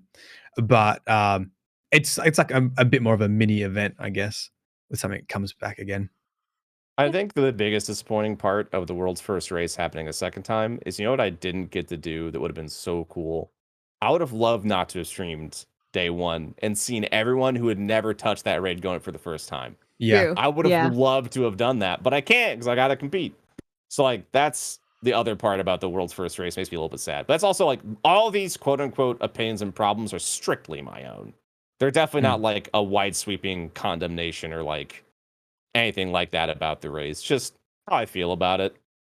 What was viewership like on Twitch for the world's first run for VOG? What, 3? Actually, I have no idea. Oh, for like D1 VOG or D2 VOG? No. This most this current one version of VOG. Version 3. I mean, I would have to like go back and look at like comparisons between like the launch of Deepstone Crypt. I was like, I can't remember. Of like Deepstone Crypt and things like Last Wish compared to this one. I know that the race was much shorter. by comparison. So I know that's going to impact it as well. Because basically, as soon as the timer gets called, viewership, I don't want to say tanks, but it starts going steadily down from there. So I would wager total viewer hours probably less, but I don't think that's a VOG issue. I think that's just because it was like 5 hours, 5.5 hours, something like that for the first full world's first clear of the challenge mode. I think people were still hitting the, tens of thousands of viewers on the that kind still of big happens. guys. Just, So I just think that the doesn't amount of last as time that long. was there for wasn't as long, but There's still a knockout funeral hit. this year or for this one, so I just couldn't watch it. Like I couldn't. Yeah, people were still very interested in the raid race. Like Myelin said, it's kind of this fun little community day, right? Even if you're not participating, just to watch a bunch of teams go at the raid at the same time is always really fun. I have to participate. You can just watch it, T. Or just say no. I really can't. You do not understand. I have a reputation I for some reason have to uphold. Stupid. I see everyone's raid dead. Whip says, currently in the hospital waiting for my wife to give birth to our first child, Mason. Wow. Congratulations. I doubt I'll be able to hang out live. Can you ask Myelin if he thinks they are setting up these ally characters fight alongside us in Witch Queen and beyond? I'm interested. Thanks. Hey, congratulations, Whip. That's what you got. That's what you brought up, Briar. Yeah. Avengers Assemble. Maybe because I read this question, it probably was like a little earwig, right? He just that's what Briar does. He goes through the questions early so he can steal all the good questions for himself. Delete this, this looks good. Oh, look. I actually hadn't thought about it, but now that we've got a truce with the Cabal and we're being friendly with the Fallen, the Vex, I don't think it would ever be in a position to be an ally, but I do think we could find information to understand what they're trying to do, which relates to the Black Garden and the pattern of life and balance in the world, which would leave the Hive as our main enemy. So I think I would love to see an opening with Cabal on one side, Cabal, shields in the front, just a big battle open scene, fallen at the ranks. That'd be really cool. It would be very, very cool. Especially if they keep building that relationship with the Fallen over, until Witch Queen. Mithrax comes and slams down, has a superhero entrance and saves my life. I will cry. So make it happen, Budgie. I would like to see the baby. Mithrax 100% sounds like Bernie. And when it was him talking to Lakshmi, I was like, this is fitting. I just want Werner Herzog to narrate my entire life. Yeah, it's so good. I love it. Monkey D Bat says, with the Song of the People being sung to us, Future World Cult being corrupted, and now Osiris acting sus, is Savathun why has he got the crown? Her hand as far as her reach and her trickery? I think so, right? I got sidetracked there because what said it. Why has he got the crown? I missed this part. What happened with the crown? Is it the crown of sorrow from Presage? Yes. Presumably, yeah. Yes. What does it mean, Myelin? Huh? I don't know. Why does he have the crown? Why did he? There are some new lore pieces this season. Look, if Osiris was in Among Us, he'd be getting voted off instantly. He is sus. He is being Osiris sus. He is. Why are people calling him sus, Myelin? Everyone, all over the internet, everyone's calling him sus. He seems very out of character. Very out of character. He seems different after Segura died, but not different in a way that's like, oh, you lost somebody. Different as in it seems like he's just an entirely different person, not like someone in mourning, if that makes sense. Yeah, that makes a lot of sense. Yeah, so that's where the Osiris sus is probably coming from. He's talking to people. Do you realize that? He is mingling. He's a mingler. True. True. That's enough. What's he up to? Flag. He's talking to that lady. What is he doing? He caresses his crown every night in his bed. Yeah. And Savathun but goes, I actually didn't read the stuff about the Crown of Sorrow because I knew it was in that links to the whole Presage exotic mission. That's what they were. That was their portal key, right? The Crown of Sorrow. But I haven't read the part with Osiris in it. Cyrus went in there, went to the ship, nabbed the crown, and now he's keeping it in his bed. Is Right. the official lore, I think. What's he It's a very normal doing thing to to that do. crown? I mean, what's he not doing to the crown? That's a better question. I Wikipedia broke the cup holder says around my chair. Just wanted to- You you should have gone with no the more Toyota. couple. just wanted to point that out. Wikipedia says, I'd like to apologize formally to Myelin for my question last time. Lore hot take 1. The question, are you all having a good day? And what's your favorite beverage for Gremlin hours? Do you remember being wickedly insulted, Myelin, last time you were on the show by Wikipedia, who clearly just was... When it happens use on a the C daily word? basis, you sort of start blocking it out. You know what I mean? Which one? Which insult? Yeah. What are Gremlin hours? I don't know what that is. What's Gremlin hours? Remember It's the how I told hours the in which you're a story? gremlin. Yeah. Remember how I told the story when me and Log get together and we have too many drinks, Oh, and yes. as soon as it Mhm. goes past midnight, we call it Gremlin hours because you just should not feed us or give us any more beverages, otherwise I'm things just a start getting a gamer little gremlin. bit chaotic.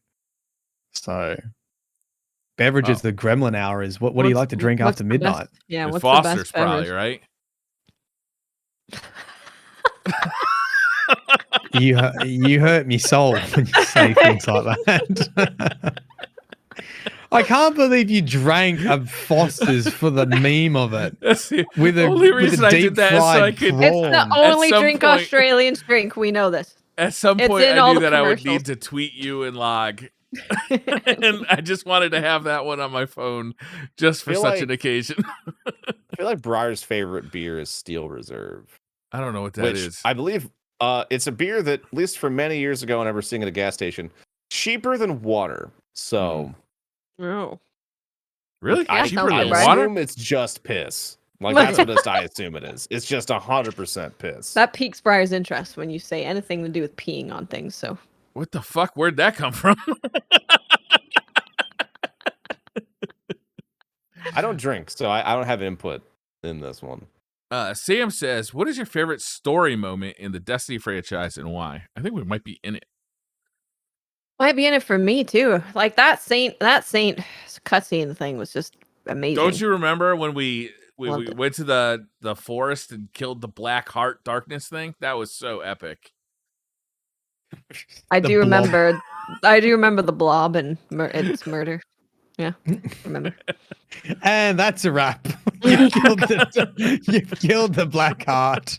And end scene. Credits. Here's a cool gun. See you next year. That's pretty accurate. No, they've done well.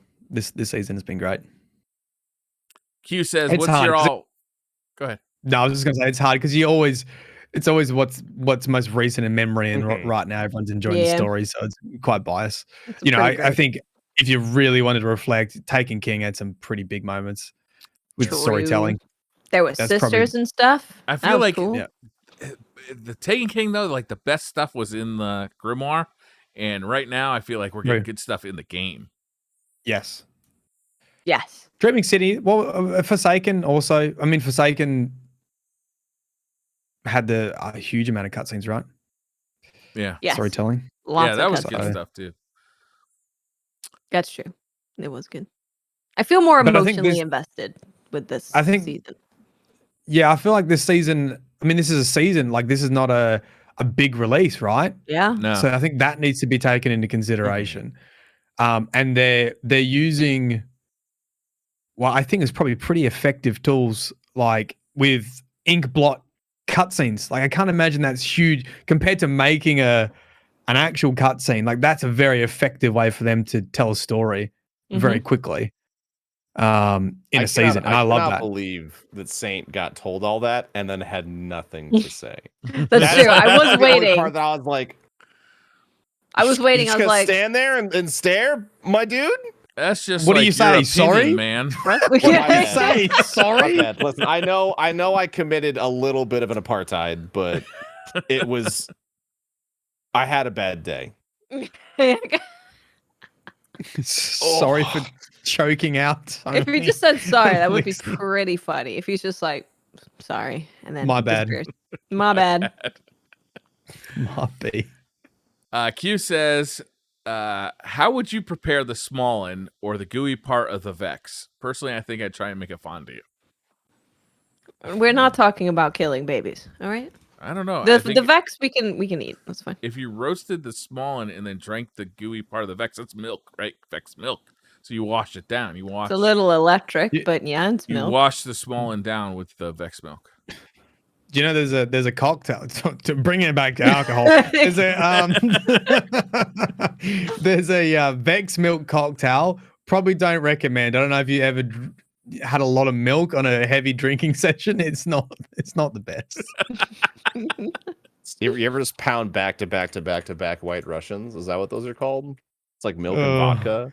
Yeah, you do. Oh, gosh, that sounds Not a good awful. time. I've never had one. does sound I don't awful. think I ever will. Don't drink Vex milk. We were at a Destiny event and they were all Vex themed. They were Destiny themed like cocktails. One was Vex milk, and people who had that were like, "Don't get it, man. Don't do it. Don't drink the Vex milk."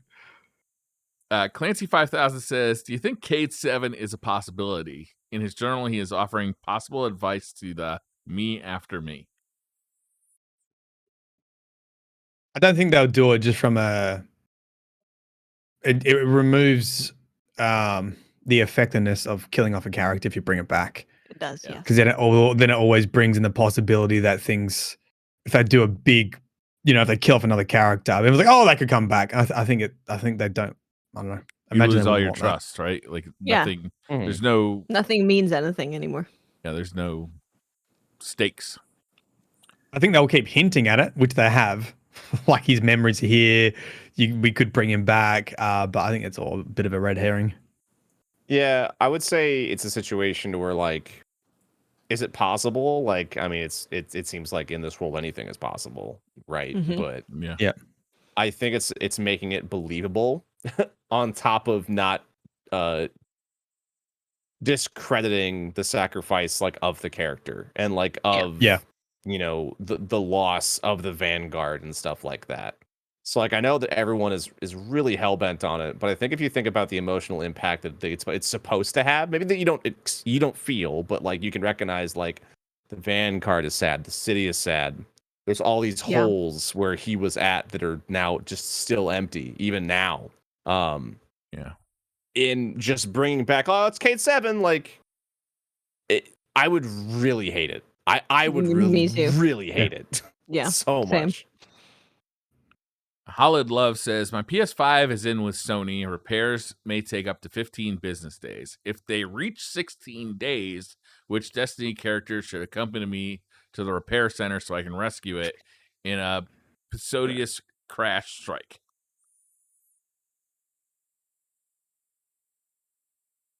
I would take your Guardian. I mean, he we seems know like Myth- the most capable out of anybody.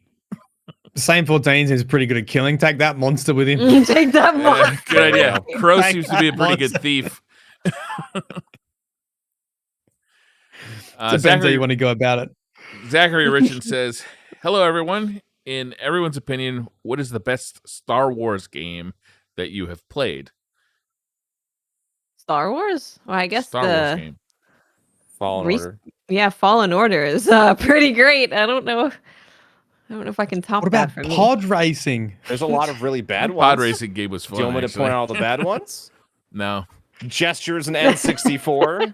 Oh, come on. There was the some good N64 ones. games? That's bullshit. No way, right? Oh, Rogue they're Squadron arguing was again. good. Oh no, There were some good N64 Star Wars it's games. shopping carts all over. Yeah, again. like what? Rogue Squadron. No. Okay. Well, you make a strong No. argument. I really like TIE Fighter. I think that is probably my favorite Star Wars game of all time. But it's kind of old now, and I don't Dark think Forces. I don't think that Star Wars would actually hold up, or I I don't think TIE Fighter would hold up to a new player because it just looks graphically so old. It came with a novel in the box, which is where you get your story from mainly. So that kind of shit doesn't fly really anymore. No. Professional Potato. Unless it's Bungie, because there's plenty of books. Put in the box. That's true. Collector's book. Professional Potato says, question for Watts. As a first-time cat dad, do you have any tips or tricks for raising a kitten? Raising a kitten. Well, T has all the kittens too, so he can get in on this. Make sure you have litter boxes just everywhere. Put them on the wall, on the ceiling, in the bed. Put them everywhere. The more litter boxes there are, the less likely they are to pee on all your things. Still a possibility, but less likely. Get lots of scratching posts. Like having things for them to do is really important. Like if there's scratching posts and things to climb on and things to run on, that's going to keep them out of trouble. Not completely, but more likely that they're out of trouble. Yeah, you got to make sure your cats are stimulated. If they're understimulated, they'll act out or they will be emotionally stunted, especially as a kitten. If you are raising a brand new kitten, prepare for separation anxiety. Boy, oh boy, that cat's going to freak out the moment you break eye contact with it. Really? So for me, Biscuit, who was here, he's the crime lord. She's the tortoiseshell himbo idiot that I love. I raised him in quarantine, so he literally he has severe separation anxiety with me. He gets okay if I come back within 1 day, but if I'm gone for more than 1 day, he will lose his shit.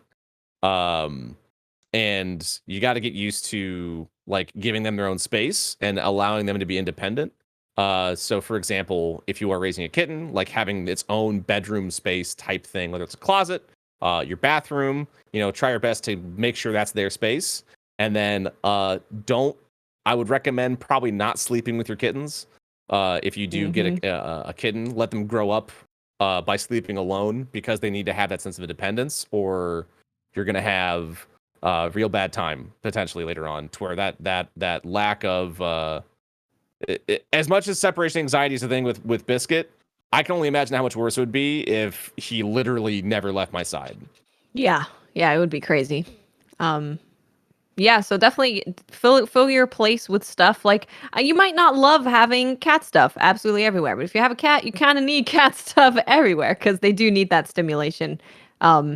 And try and feed them wet food if you can. If you can get them loving wet food early on, that'll be really great. And then something else as well you might want to try is getting them used to having their paws touched. So when it comes to clipping nails, they're not freaking out. All of the kind of self-care stuff that you do for your animal, try and get them used to it. Even used to going in the car, right? And it doesn't mean going in the car equals vet and pain. It's sometimes you just go in the car and hang out a little bit. Is like I said, if you have a kitten, literally everything that Watts just said is something it's learning. So if you play with its paws all the time, it'll be comfortable as an adult if you play with its paws, or if you clip them. Like Biscuit, I can we roughhouse. I can throw him, and he's yeah, hard. He is just chill as can be when it comes to playing and all that kind of stuff. He doesn't bite, anything like that. But yeah, that's all really good advice too. Yeah. Dreadnought says, which is worse, being overdressed or being underdressed? Naked. Next question. Wayne says, who is everyone supporting in the NBA playoffs? Not Lakshmi. That's for sure. We talking about sports ball. I don't think Future Woke made it this year. The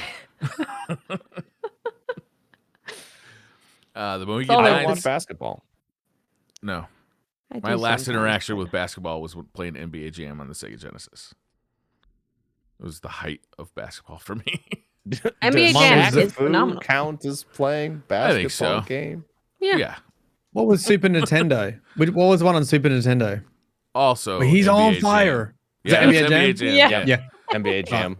That's Big my head mode. experience too. Michael Jordan in the Windy City? A Anybody? classic. No, because that game was bad. Yeah. It was a platformer with Michael Jordan. Why not? That's the reason he wasn't in NBA Jam too, I believe. Was it really? That's hilarious. I think That is so. pretty Yeah, it's the funny. licensing. The Mohegan 9 says, would you rather work 10 hours a week and make $100K a year, or work 60-hour weeks but make $1 million a year? Depends on the 10. job. Yeah, That's a good depends on point. job. Well, What that if was a it's the good same point. job? Well, it depends if you like it or not. Because Yeah. 10 hours of like 60 hours of a job you hate, I don't think it's worth $1 million a year. I'd Let's rather say you take don't the like 100K it. and be Let's say you don't like it, but you also don't like hate it. But you'd prefer not to Then be I would there. do the 10 hours, not 60. If I Same, like yeah. just enjoy Same. it, or it's like it's tolerable, I would do 10 hours. Yeah, Like, I because would not 100K work a is job still. that is just tolerable for fine. 60 hours a week. Like, I was trying to think, like, would I be able to like stick out like 2 or 3 years and make like a quick 2 or 3 million? But then I was like, just be a miserable 2 or 3 years, right? It's 60 hours is a lot. every week. That's a lot. that's It is That a lot. 10 that is is nice. 12 hours a day, 5 days a week. Well, it like does. 10 is nice, but you're working for the rest of your life that way. Like if you Yeah, try but to bust 10, out like you have a lot few more bad free years, time, though, right? you- yeah, I think I'm gonna be honest. I think a lot of fucking people 10 hours a day or 10 hours a week for $100,000. That's way above poverty. Like that is Oh, yeah. good money. Oh, Yeah, yeah. we're- So- it's not a bad deal. I'd take it. But you would But- not need to work for the rest of your life. But I don't think would- it depends on where you live. Like, but I mean, if you didn't, If matter, you could be invested remote wisely and anywhere. lived kind of frugally, you could do it. Definitely, you could retire. Yeah, buy the dip. Buy the dip. Yeah, just literally Doge. work for 1 day, do 10 hours, and then the 6 days you can just do whatever the hell If you need want. more money, guess what you could do? You could have a side hustle. You could, Mhm. yeah. The 10 hours a week is your side hustle. You can have a normal ass that's true. job on top of that. That's true. Hugo Rune 79 says there's an old English phrase, "I'll have your guts for garters," meaning you're in trouble, mate. So if you had to wear somebody's guts for garters, who would you disembowel to facilitate your socks staying up? Briar, obviously. Wow. Then I'll have a snack on the go. Delicious. Lakshmi too. Then you would have wires and probably look pretty funky. Yeah. And like Nobody? not Exocircuitry. rotting flesh on your body. The answer is Briar Teawrex, okay? Don't question it. Don't worry about it. No, I don't want to disembowel anybody. You do. Remember the shopping carts? Remember what he does to them? You are fine with disemboweling. I do remember, but I don't think that means he should be disemboweled. That'd be a very strong way of ensuring the shopping carts got to their spot, though. But I don't think should be. Make an example out of it, threats in Pete. there. Save the world. Make an example of Briar. Save the shopping cart, save the world. Yep. Lord Beera says, "Do you enjoy yard work, mowing, gardening, etc.?" Hate it. Sometimes. If it wasn't for my Depends. allergies, but I have allergies, so the outside is death. Depends on the weather, how I'm feeling. Do I have a headache? If I step outside and it's sunny, I have a headache immediately. My brain does not like outside sun. But it can be relaxing. You get, like have some of Briar's favorite yard leaves, and then gardening can be a lot of fun. Famous Relaxing. yard leaves, huh? Famous yard When leaves. I was a kid, like all the way through high school and through college, every summer I worked for like progressively dirtier bags, doing yard work or basically like landscaping. So to me, as an adult, it just feels like labor. Like there is no like satisfaction of a job well done. It just feels like something I've done a million times before, and I don't particularly like. With the exception of mowing on a riding mower, that's not a bad job. It's kind of relaxing and it's kind of fun to make the lines in the grass. I don't enjoy it at all. It's like why invent something that requires your attention, like grass. You get weeds in summer, then you get winter weeds, and then you got to mow it, and then the dog destroys it. It's just a constant Get shit fake find. grass. It's Wait, green. did you say why would you invent something that requires Yeah. attention? Do you think somebody Yeah. invented grass? Why invent grass? Why? Why do we have grass? Because the Earth exists. Like I don't have a good answer for you as to why nature is the way that it is. Oh, I get what he's No, saying but though. it's- My I wife don't- likes to put I don't gardens think in. that like Monsanto Yeah, was like, No, Yo, no, we're gonna no, invent 'cause, like, grass now. Yeah, My there's my grass wife likes farms. to put There's gardens grass in. farms. I believe it. I believe it. But grass exists before us. Like Yeah, but No we're the way. ones who decided If to you mow go it into and the plant it in our front Australian yard. If you go into the Australian outback, you are not finding grass. Yeah, in that's a good Australia, point. there's more The Earth is more than Australia. Wait, what? It is. You say idiots? It is. I thought you was like idiots. Next question. No. I completely agree with Myelin. My wife loves to plant these like little bowls around the yard, and then you got to like mow circles around them. It just gets in the way where you're mowing. Wait, It's like, why have I've you figured added, it out. I've added figured it more out. work for me to do? Society puts too much of a pressure on grass to be pretty and prim and trimmed. I think that the problem is that grass should be allowed to be its natural state, grow as long as you want and as brown as you like. Don't try and put it in a box of Boss. societal beauty standards. I like this. I like this. I like how the narrative. most passionate thing in the podcast was discussions about grass. I would like to get ahead of this because I already see it in chat. Chat, I know that there is genetically engineered grass. I understand this. That's not what was stated. fight. But I do agree. I would say in your situation, if you hate mowing grass and then and let's say you get a property and you put grass down, you are fucking yourself. That is your own fault. I agree. Why would you do that? All right, we got 2 speed round questions from Duoshade and Professional Potate. So I'm just gonna do them both back to back. So thank you, Ooh, Duoshade okay. and Professional Potate. So here we go. Vegemite or Spam sandwich? Anything with Vegemite. Spam. It's got to be Spam Vegemite. sandwich. Ugh, No way, really? Spam is disgusting. Like, I think, Have you had Vegemite though? I have, because I lived in England. and it's better. I'm It's sure- worse than Spam. But Vegemite. I actually don't mind Vegemite. I'm actually in the camp that does not mind a little bit of Vegemite. So wait a minute. Do you like Spam? I can't eat Spam anyway. I don't remember what it tastes like. Oh, Okay. well, it's terrible. Yeah, I It agree. tastes like pig vomit. I vote you starve. That's what I'm doing. That's a good idea. Go kart racing or bumper cars? Oh, go kart racing, 100%. Wait, Go bump. kart. Yeah, Go-kart or go-kart, bumper go-kart. cars? Yeah. Patio seating or I've done dining neither, room? so I don't have a frame of reference. No. Do you want to get bumped into and have your head broken? Whiplash. That There sounds we like that could happen on Whiplash. both. go. have a seatbelt though. Definitely gonna have on both. Sure. You are safe. You are safe with your seatbelt. That's true. Patio seating or dining room? Depends. Yeah. I Wait, what did don't you say? love So- eating outside because there's Why? wind Well, because the There's bugs are all wind. up in your Spam that smells like and rotting there's flesh that anyway. and there's wind. Wind. I think eating with it wind depends is on what I'm hard. eating. It depends on what I'm eating and It what's does. nice. Is it nice outside? Like, is Yes. it? Is it raining? Oh, we need it's more a context. monsoon. Oh, probably should eat inside. Also, probably should not be where you're at. That's why we bought a house so we can eat outside. Pretzels or good point. corn dogs?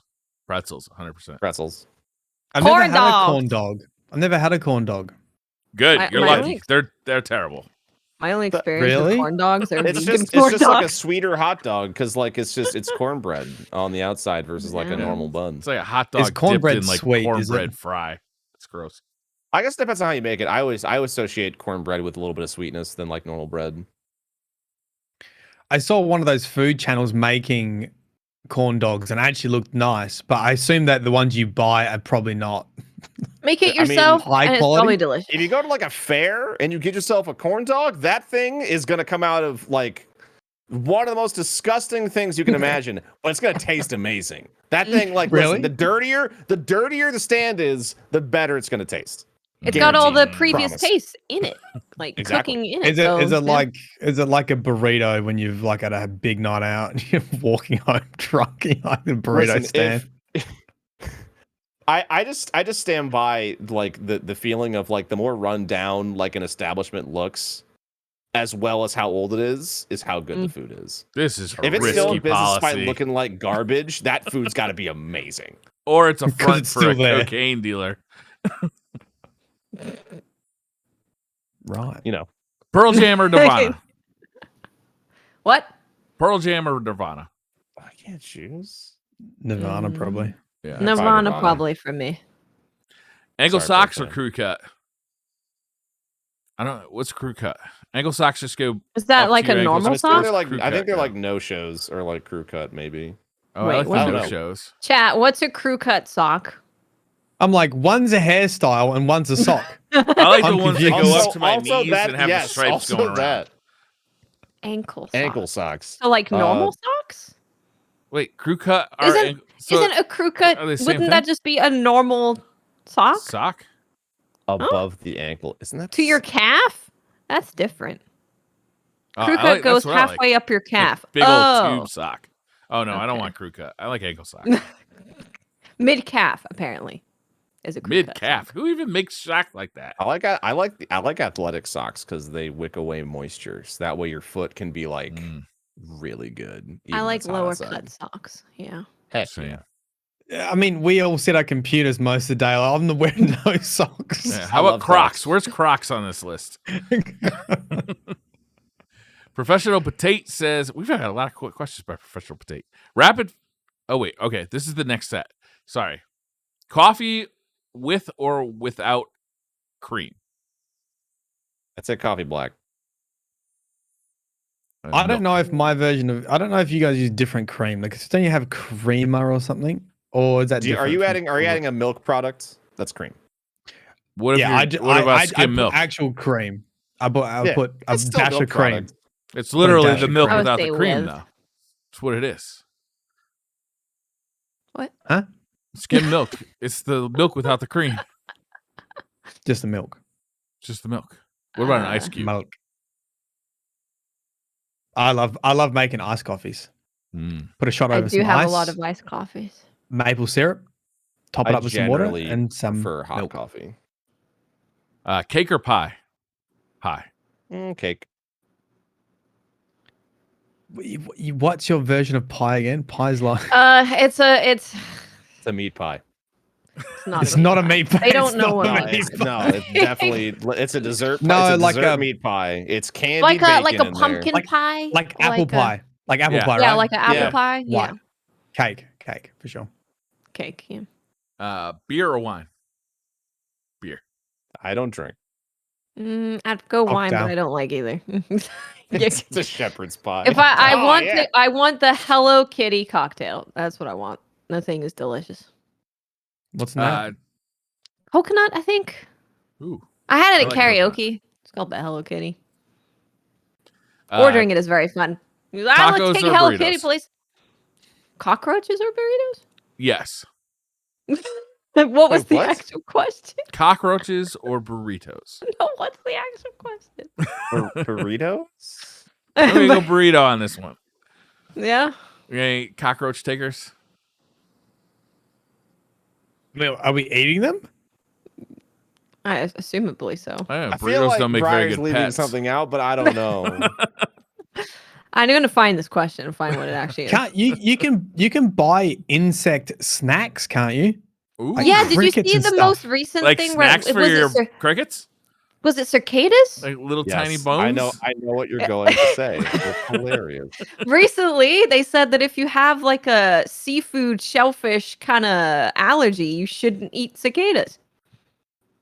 Okay. I know. like, okay, Well, I won't. I'm going to tell you, this is the least useful news I've heard all day. I was not planning on eating any cicadas to begin with. Last question of the night. Kyle Rice says, your significant other suddenly suspects you to be an imposter. What do you do or say to make them believe it's really you and not a body-snatching imposter? If they're taking your body, it can't be things like, farting a lot because it's your body. So you should fart the same, realistically. I would just say, Danny, I forgot to do the washing again and I've played video games all day. And she'd be like, yep, checks out.